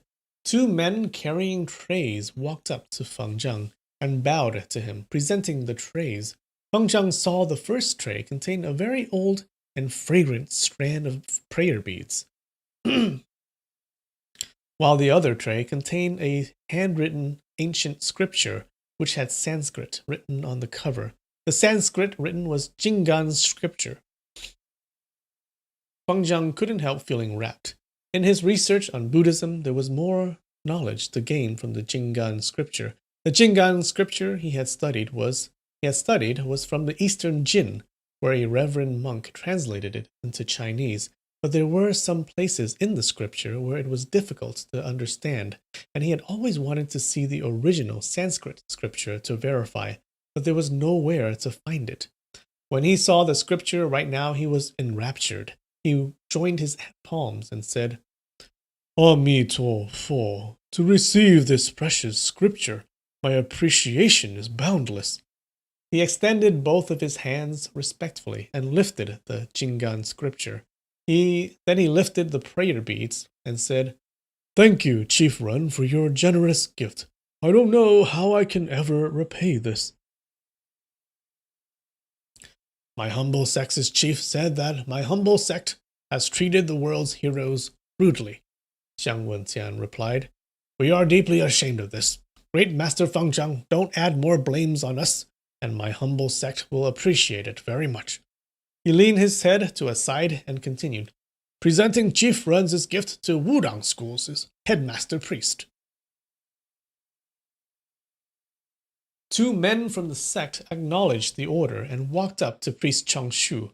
They bowed, offering the trays. Those two people hadn't come close yet, but Changshu could already see one tray was holding a longsword. When those two people came near him, he saw the longsword's scabbard was multicolored greenish copper. On the copper was inlaid two characters, Zhen Wu.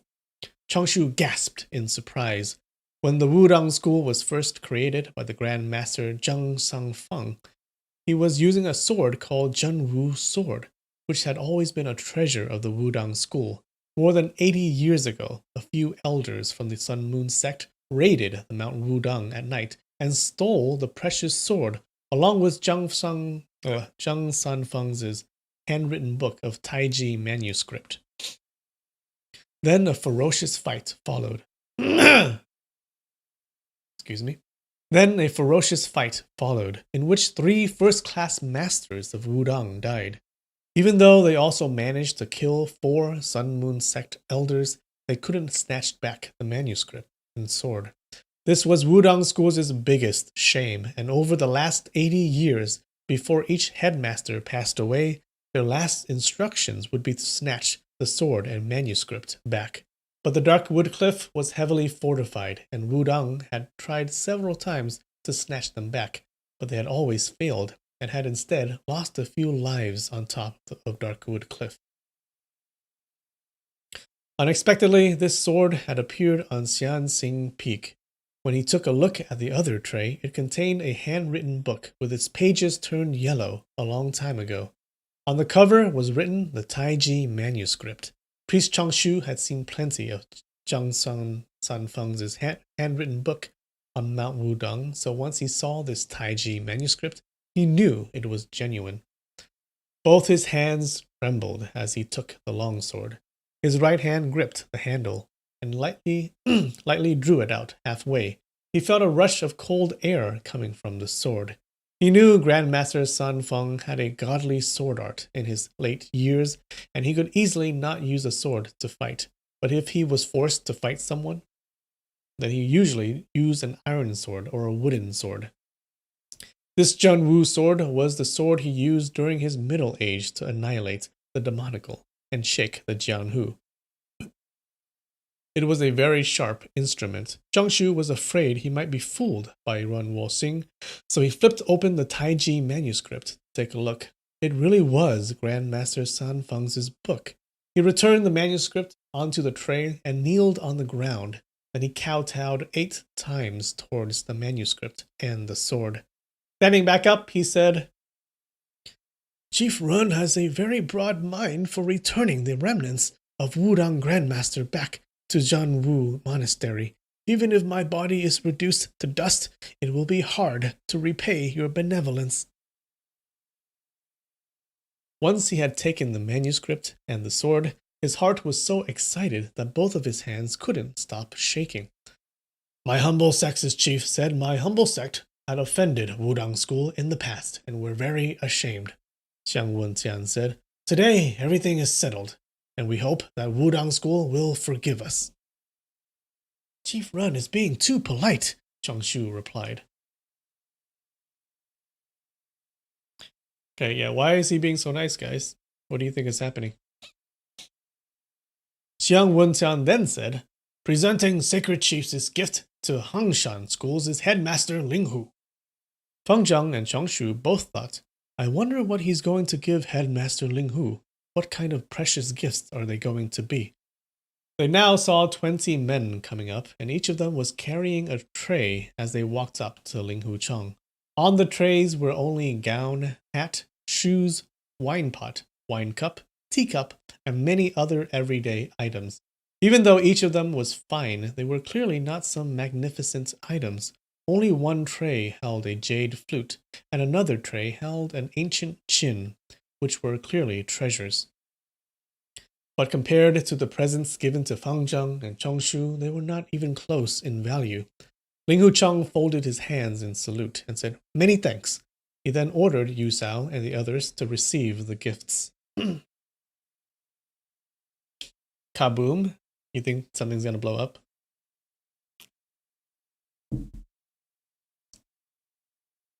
My humble sect's chief said that we've been inappropriate to come to Mount Hangshan at this time and caused a big disturbance, Xiang Wenqian said. For all the Shitai from the Hangshan school, we're giving each a set of gowns and a longsword. For all the secular martial sisters, we're giving each a set of jewelries and a longsword. Please kindly accept them. My humble sect has also purchased 500 acres of farm at the foot of Mount Hangshan to give to Wusu Convent.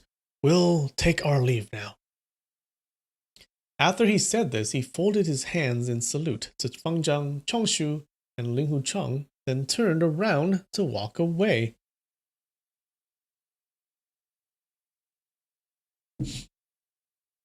Mr. Xiang, Chongshu called out. Xiang Wenqian turned around and said, smiling, What is the priest's order? We're indebted to your noble sex's chief's generosity and have received rewards without doing anything, so we don't feel comfortable, Chongshu said. I don't know. He just said these words when he couldn't say any more. He wanted to ask, I don't know what the idea is behind this, but at the end he couldn't say it out loud. Xiang Wenqian laughed and folded his hands. The items have returned to their original owners. This is naturally right. Why is the priestess feeling uncomfortable about it? He turned around and shouted, Chief is going! The sound of music rose up and 10 elders opened up the way, while the 16 porters lifted the big blue sedan chair and started going down the peak. They were followed by the group of horn players and drum players. At the end of the line was the sect people from the different halls. They went down the peak in a line. Chongshu and Fang Zhang looked at Linghu Cheng and both thought, Why did Chief Run change his mind? Only you know his reasons. They couldn't gather anything from looking at Linghu Cheng, but he seemed to be happy and also a little sad. After they heard the Sun Moon sect walking down for a while and the music sound had ceased, the cries of long live the chief, unify the Jianghu had also stopped. With bluffs and bluster they came, and now everything was quiet. Chongshu couldn't hold back any longer, and he asked, Brother Linghu, Chief Run suddenly became generous. This must be because of your enormous reputation. I'm not sure. He wanted to ask, I'm not sure what you said, but he thought that if Linghu Cheng was willing to say it, then he'd of course tell them. But if he didn't want to say it, then asking too much would be inappropriate. That's why after saying not sure, he stopped himself. Please forgive me, seniors, Linghu Cheng replied. Junior has promised Chief Run. The reason for this is unsuitable to be let out for the moment, but there's no big secrets among the reasons. Seniors will know of the reasons yourself in a few days. Fang Zhang laughed aloud and replied, "A big disaster has disappeared. This is really the good fortune of Wu Lin. Looking at Chief Run today, he doesn't have any enmity towards our orthodox sects and schools and has changed his murderous way. This is very encouraging and a happy moment." Not knowing the reason made Chongshu's heart itch. Hearing what Feng Zhang said, he also felt that it was reasonable. "I'm not being overly anxious, but the Sun Moon sect is very sly and crafty. We should still be very careful. Maybe Chief Run found out that we've prepared, and he's afraid of being blown up, so he pretended to be nice today. Then when we're not on our guard, he'll do a sneak attack. According to the two of you, can this happen?" "This person is hard to predict." Fang Zhang hesitated. "We must be on our guard." Ling Huchang shook his head. "No, it won't happen." "Headmaster Ling Hu firmly believes this won't happen. Then that's very good," Chongshu said, but he was actually thinking otherwise in his heart. After some time, reports from below the mountain came. The Sun Moon sect party had gone past the waist of the mountain, and the people guarding the road didn't receive the signal, so they didn't fight or explode the landmines. Chongshu ordered someone to inform Qingshu, Chenggao. Imagine if they had blown up the landmines right now. Chongshu ordered someone to inform Qingshu, Chenggao, and the people responsible for the 9 Dragons chair and the landmines to cut the fuses. Ling Huchang asked Fang Zhang and Chongshu to enter the Wusu convent and rest inside the Guanyin Hall. Fang Zhang perused the Sanskrit Jinggang manuscript. Chongshu touched the Zhen Wu sword and studied the Taiji manuscript. His joy was undescribable, and gradually all his doubts and worries were forgotten. All of a sudden, someone from underneath the offering table said, "Ah, Ying Ying, it's you." Another person said, "Brother Chang, you.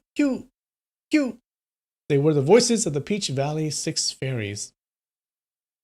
Ling Huchang gasped in surprise and jumped up from his chair. But then he heard the voices kept coming from underneath the offering table. "Brother Chang, my dad, he's passed away." "What happened?" Wait, who's talking?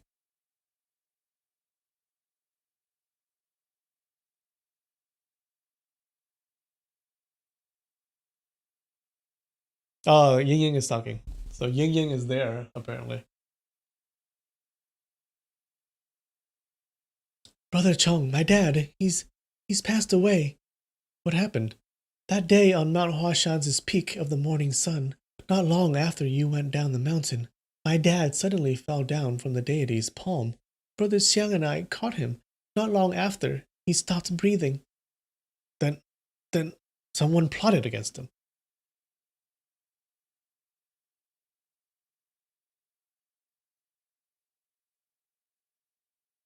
"No, Brother Xiang said he's already old and had been suffering for many years under the West Lake.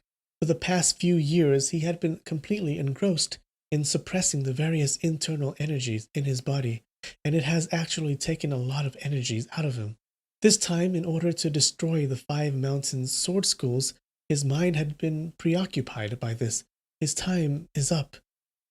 I never thought this would happen. That day on the peak of the morning sun, Brother Xiang and 10 elders discussed this, and they unanimously elected me to be the Sun Moon Sex's chief. So Chief Run is actually Young Lady Run, not Mr. Run?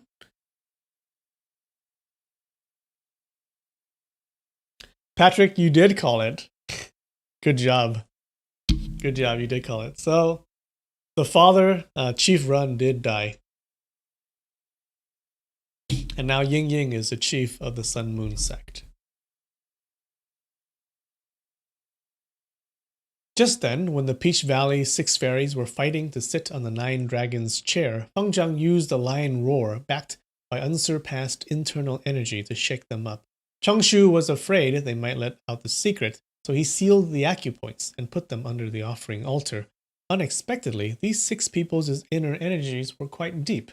but they woke up not long after and heard the dialogue between Ling Hucheng. Oh, wait, okay. Okay, we know what happened. This is not her talking. Okay. So they are. This is the Peach Valley Six Fairies talking. This whole conversation. They're just repeating what Ying Ying and Ling Hucheng had said before, right? So they revealed the secret that the Runwal Singh had died, and that Ying Ying is now the leader of the Sun Moon sect. When Fang Zheng and Changshu heard Runwal Singh had died and Ying Ying had taken up the chief position, they were startled but happy at the same time. Ying Ying had given both of them precious gifts, but she had given Ling Hucheng some gown and shoes to wear, which were actually the wedding presents for their marriage. They still heard the Peach Valley Six Fairies talking one after another. Brother Chang, I've come to Mount Hangshan today to see you. If the people from the Orthodox path find out, they'll jest about it. Why is that important? You can only become bashful. No, I don't want others to know. All right, I promise you not to say anything. I ordered them to call out those cultured and kind warriors benefiting the common people. What long live the chief, unify the Jianghu so other people wouldn't find out. I wasn't being rude to your Hangshan school and Great Master Feng Zhang and Priest Shu. Don't worry about that. Great Master and Priest won't find out. Also, the Sun Moon sect and the Hangshan school, Shaolin school, Wudang school are turning from enemies into friends. I also don't want others to say that it's my idea. In Jianghu, people will definitely say that it's because of me and you is the reason. Also, the big fight was not fought, so I'll really be embarrassed. Hehe, I'm not afraid. Your skin is thick, so of course you're not afraid. The news of Dad passing away has been kept a secret by the Sun Moon sect. Other people will only know my dad has come to Mount Hangshan and talked to you and reconciled with each other. This way, my dad's reputation will be increased. When I get back to Dark Woodcliff, I'll announce the death. Right, then as son-in-law, I'll come to kowtow to him. You can come, that'll be best. That day at Mount Huashan on the peak of the morning sun, my dad has personally agreed to our marriage. But after I agree... Ling Hucheng heard the six of them were gradually revealing Ying Ying and his wedding arrangements, so he quickly shouted, Peach Valley Six Fairies, you're still not coming out. Talking nonsense under there. I'm going to peel your skin and strip off your flesh. But he still heard Trunk Fairy sighed quietly and mimicking Ying Ying's speech. But I'm still not worried about you. Dad hasn't given you the method on how to harmonize the different internal energies. Actually, even if he had imparted it to you, it's no use. Dad himself sighed. Peachtree Trunk Fairy pinched his throat, and he sounded grieved. When Fang Zhang, Changshu, and Ling Hucheng heard him, they couldn't help becoming sad, too. Runwal Singh was a strange warrior of this era, and even though he had done bad things all his life, it was still very sad for his life to have ended this way. Ling Hucheng's feelings towards Runwal Singh was particularly strange.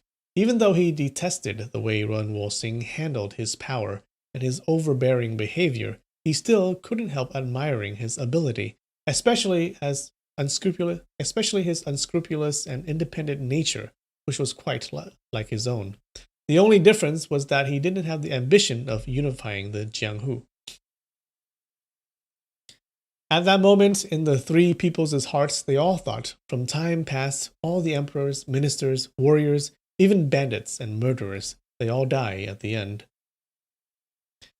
Fruit Fairy squeezed his throat and said, Brother Chong, Changshu felt that if they continued to talk, then Ling Hucheng would be embarrassed. He laughed and said, Peachtree, Six Brothers, sorry for the offense before, but enough with your talking. If you provoke Headmaster Ling Hu, he'll seal your lifelong mute acupoint.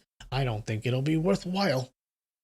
Peach Valley Six Fairies were greatly startled. They asked in unison, What's a lifelong mute acupoint?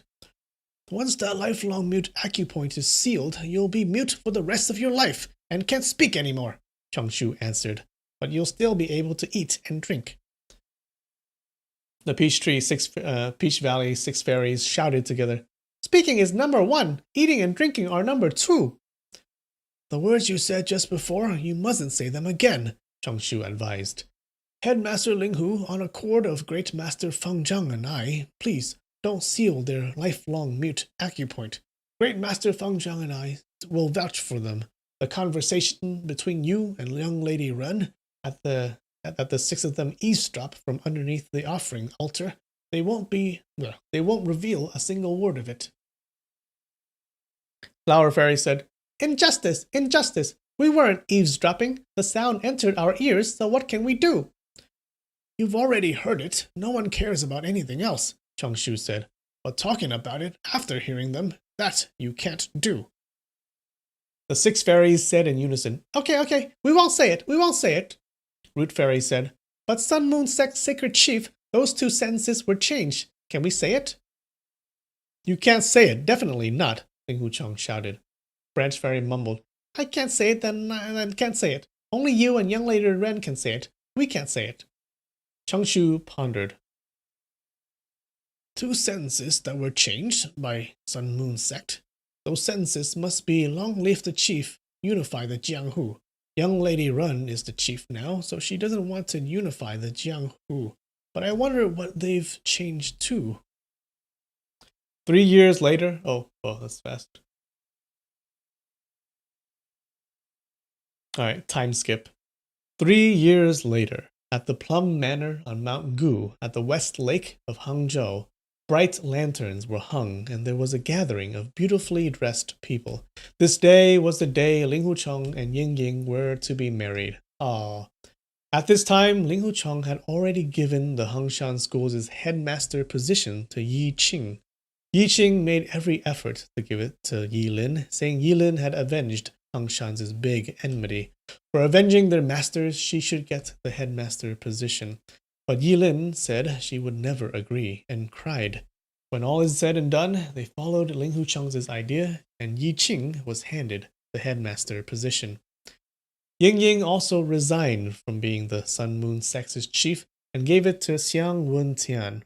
Even though Xiang Wen-tian was a stubborn person, he didn't have any ambition to annex the orthodox sects. So, over the last few years, Jianghu was peaceful.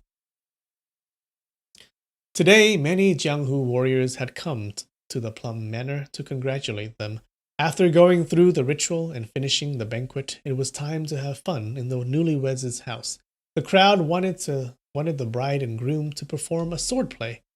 In this world, everyone knew Ling Hucheng's sword art was wonderful, and there were a lot of guests there who had not seen it yet. Ling Hucheng said, smiling, Today it'll ruin the atmosphere if we use sabers and swords. The bride and I will play a song. How about that? The crowd cheered. Ling Hucheng took a Yao Qin and gave Ying Ying a jade flute. Ying Ying didn't lift her red cover and extended her delicate hand to take the jade flute.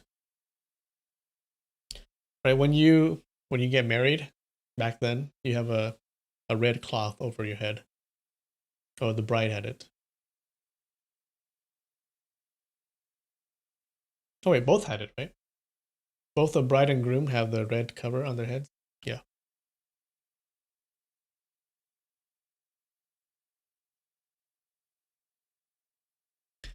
She started playing a song with Ling Hucheng. The tune they were playing was The Smiling Proud Wanderer. In these 3 years, Ling Hucheng was under Ying Ying's guidance in studying the Qin, and he was already quite good in playing this tune. Ling Hucheng remembered of that day outside of Hengshan City, out in the wilderness. He listened to the Hengshan School Liu Zhengfeng and the Sun Moon Sect elder Chu Yang playing this flute. The two of them were very friendly, even though they were from different sects, and both of them were finally killed. Only the bride wears it? Okay. So only the bride wears the red cover.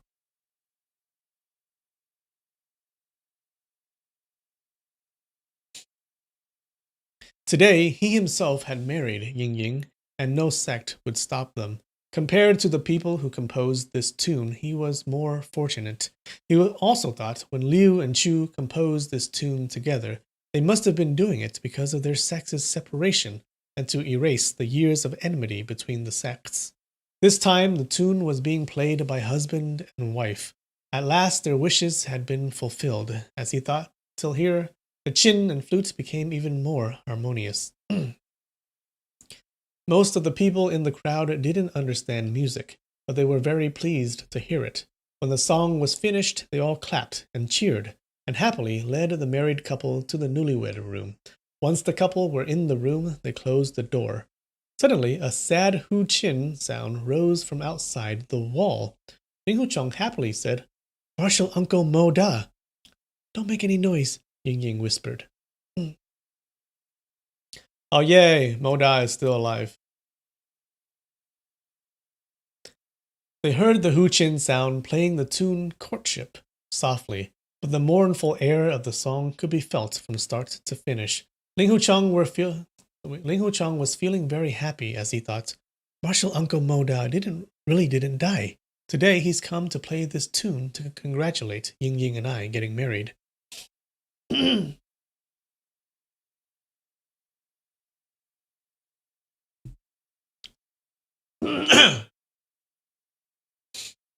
The hu chin sound gradually went far away until it finally couldn't be heard anymore.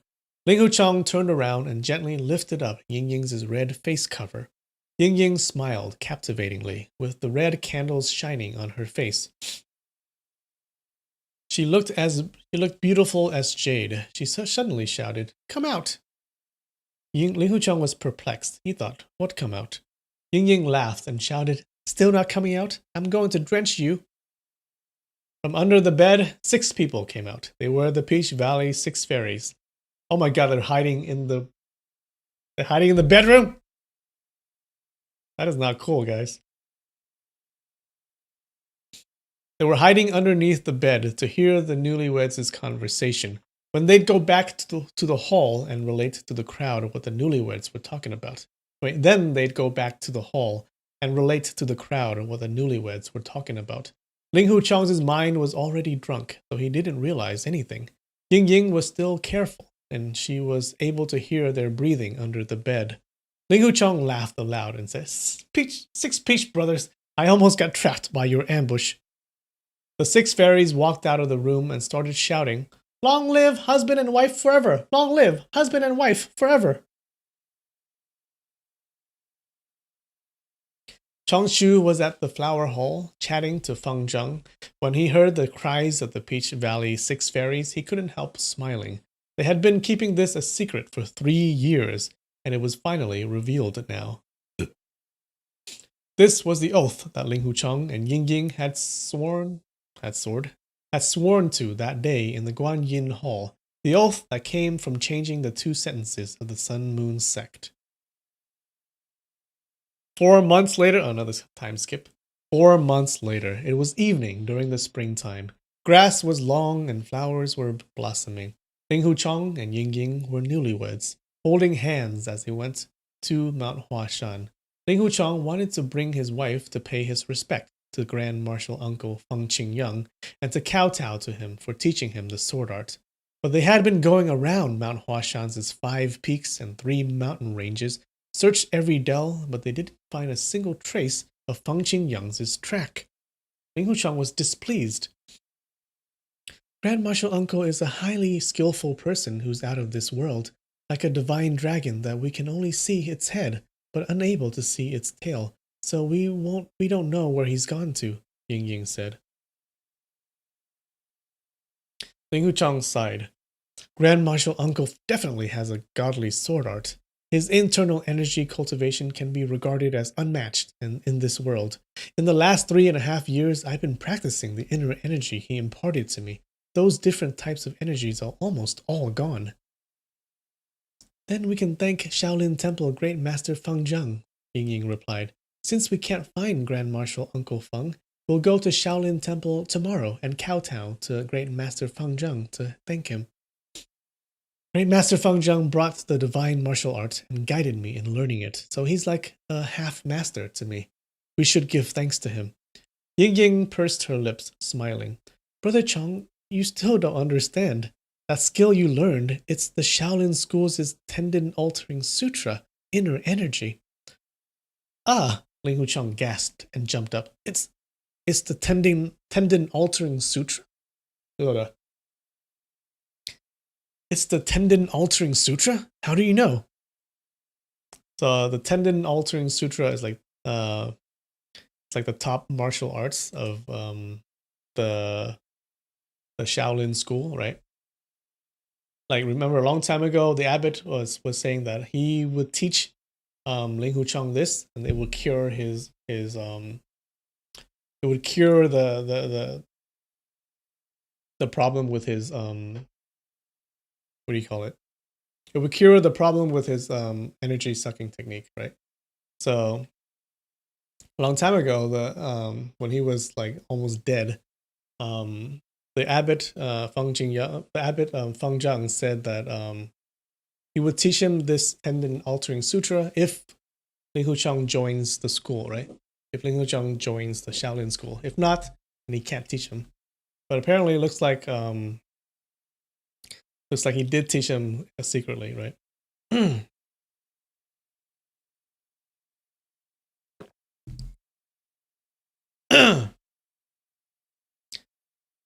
Sorry, I can't talk. Been reading too much.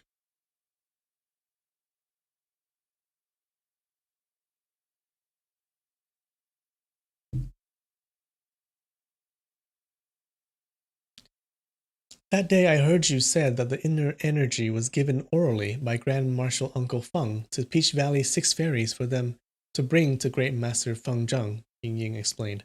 I had my doubts on this. That internal energy method is so profound and mysterious that when you're practicing it, nothing can go wrong in the slightest. If something goes wrong, then you'll fire or deviate and lose your life.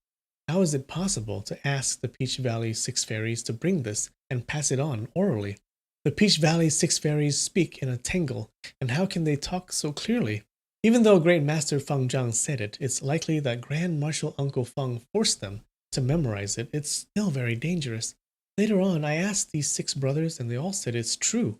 But when I told them to recite a few sentences, one said they'd forgotten it long ago, one said they can only tell Monk Feng Zhang and can't tell other people. The 6 of them said a few more words, but their words don't match head to tail, and there were hundreds of discrepancies. Later, they revealed this by denying it. They said in order for Great Master Feng Zhang to save your life, he didn't want you to know, and pretended Grand Marshal Uncle Feng was the one who imparted this martial art. If you asked them about it, he asked them to keep it a secret.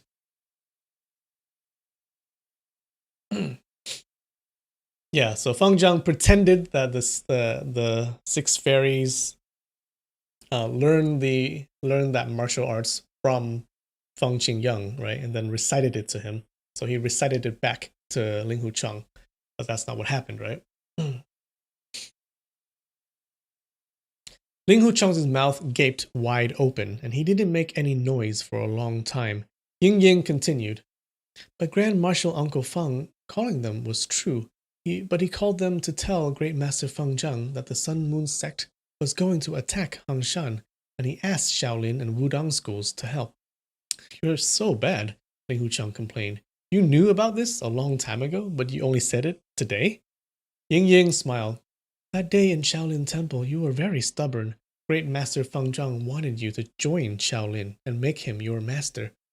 Then he'd impart to you the Tendon Altering Sutra, but you said you wouldn't agree. You brushed him away and walked out the door.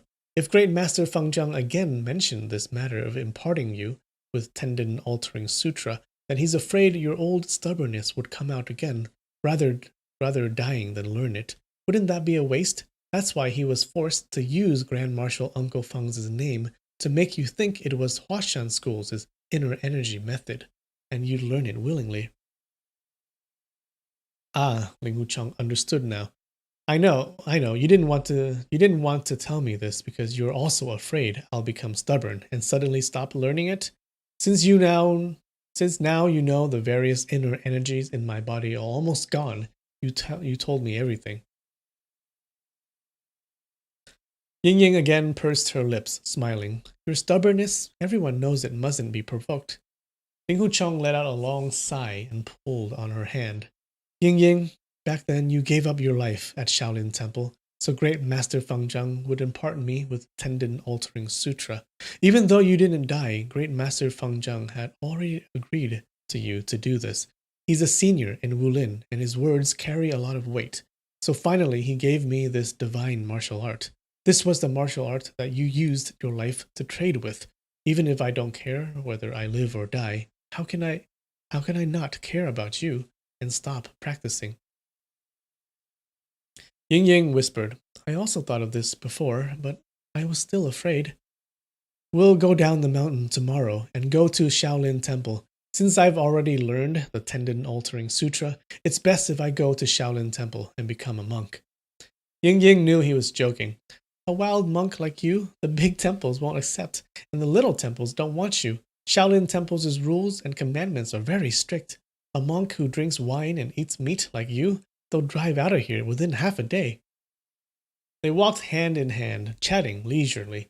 Ling Hucheng saw Ying Ying was continuously looking left and right, looking like she was looking for something. What are you looking for? Ling Hucheng asked. Not telling. You'll know when we find it. This time coming up to Mount Huashan, we didn't manage to pay our respects to Grand Marshal Uncle Feng, and it's a regret. But if we also can't see that person, it'll be a pity. Ling Hucheng was confused. We're seeing another person? Who is it? Ying Ying smiled and didn't answer. She said, You locked Lin Pingzhi up in that jail underneath Plum Manor.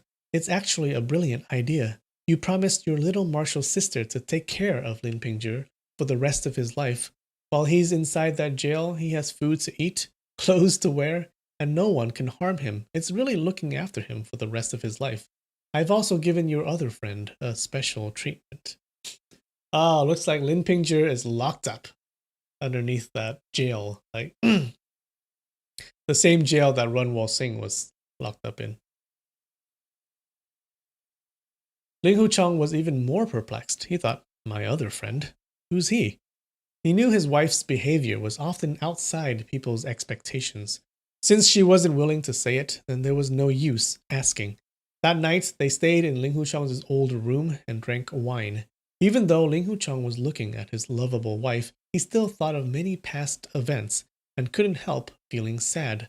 After drinking more than 10 cups of wine, he was rather intoxicated. Ying Ying suddenly looked happy and put down the wine cup. She whispered, I think he's coming. Let's have a look. Ling Hucheng heard the sound of monkeys' cries coming from the mountain in front. He didn't know who Ying Ying was talking about, but he followed her out of the room. Ying Ying followed the monkey's cry and walked quickly towards the mountainside in front. Ling Hucheng followed behind her. Under the moonlight, he saw 7 to 8 monkeys gathered. There were a lot of monkeys on Mount Huashan. Ling Hucheng didn't know what was going on, but surprisingly, he saw a person surrounded by those monkeys.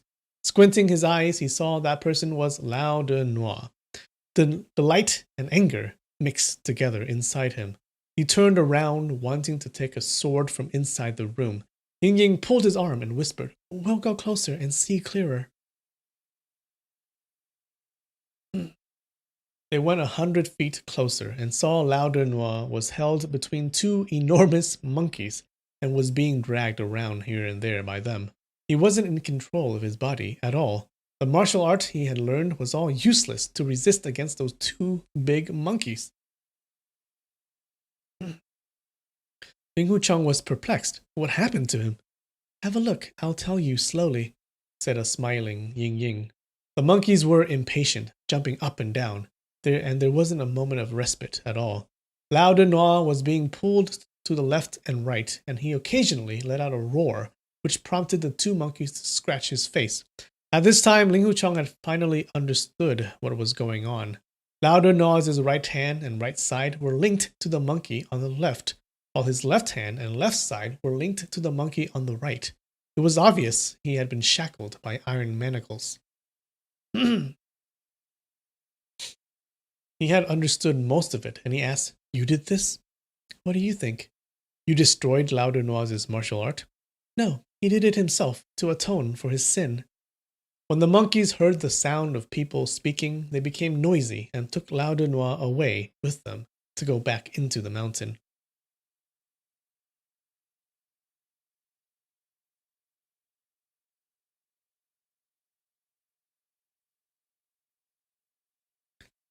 It'll be funny if Lin Pingzhi writes the evil resisting sword manuscript on the jail bed, like Run Wo Sing did. And then someone finds it and the cycle continues. Yep. That'll be Smiling Proud Wanderer Part 2.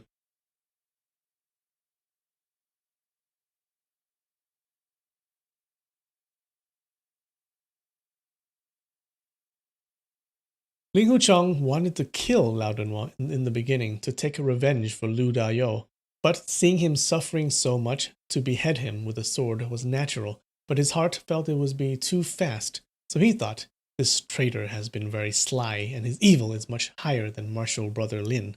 I should let him suffer more. Then he said, so these last few days you've been looking for him to give me a look. That day when my father came to the peak of the morning sun, that bastard came offering his flattery. He said he'd obtained the sword manual for the evil resisting sword art, and that he'd come to present it to Daddy. Dad asked him what for, and he said he wanted to become one of the elders for the Sun Moon sect. Dad didn't have any free time to talk to him, so he told someone to look after him. Later, Dad passed away, and everyone was busy, so no one cared about him, and we just took him to the Darkwood Cliff. After around 10 days, I thought about this again and told him to come ask him some questions. I found out he learned the evil resisting sword art by himself and accidentally crippled his martial art instead. This person is your sixth martial brother's murderer, and since your sixth martial brother loved monkeys, I told people to find 2 monkeys and lock him up with them and set him free on Mount Huashan. When she said till here, she gripped Ling Hucheng's wrist and continued, never thought that I, Ren Ying Ying, would also be finally locked up with a big monkey and never part ever again. She smiled tenderly, her smile soft and loving. The end. Yay! Yay, we're done. That was a season finale, guys. Almost a year and a half of reading this book. Did you guys like it? It's a really good story.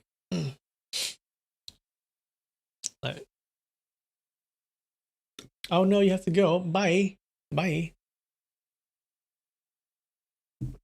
It's a really long story, but it's a good story. I love Ling Hucheng, the character. Like I saw the Chinese series. It was translated to Vietnamese, but I saw the Chinese series a long time ago when I was a kid. Yeah, and I love the story. And then I read a Vietnamese translation of it. So we get a peaceful and happy ending. Yay.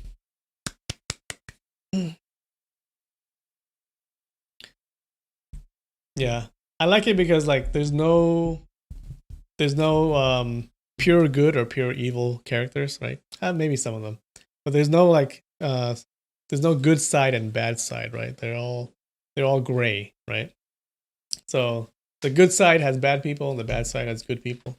People are people, and there's no like pure good or bad person.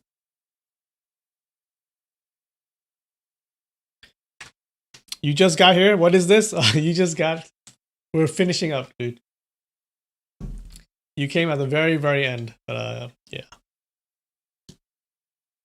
Okay. So we're done with this one. We're gonna start the next one next week on Monday. On Monday at 6 o'clock Pacific time. Okay. So we're changing the day from Sunday to Monday. We're gonna have another book. The other book is a lot longer than this one, believe it or not. So it's gonna be an even longer book, but it's a big old epic story. So it'll be cool. Dum, dum, dum, dum, dum, dum, dum. Do you get a finale song? No. No, you don't. You have to follow the rules, okay? Follow the rules and catch me not knowing the definition of a word.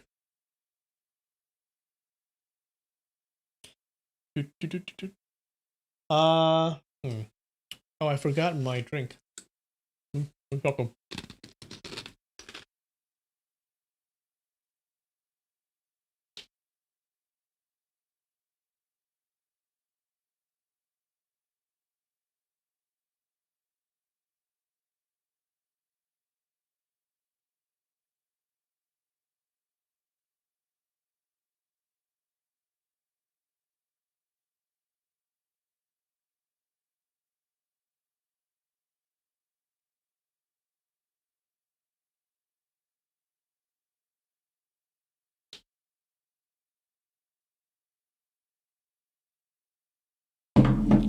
Oof.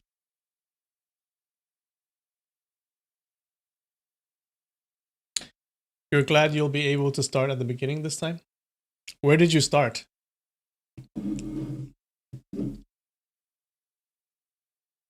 You want me to write fan fiction? I don't know about that. All right.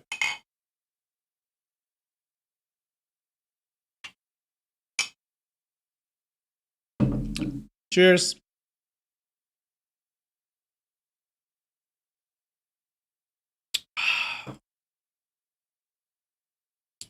All right. The next story will be just as epic, okay? Will be just as epic and even longer than this one. Hi guys, thanks for joining. Thanks for listening to me read this entire story. I hope you enjoyed it.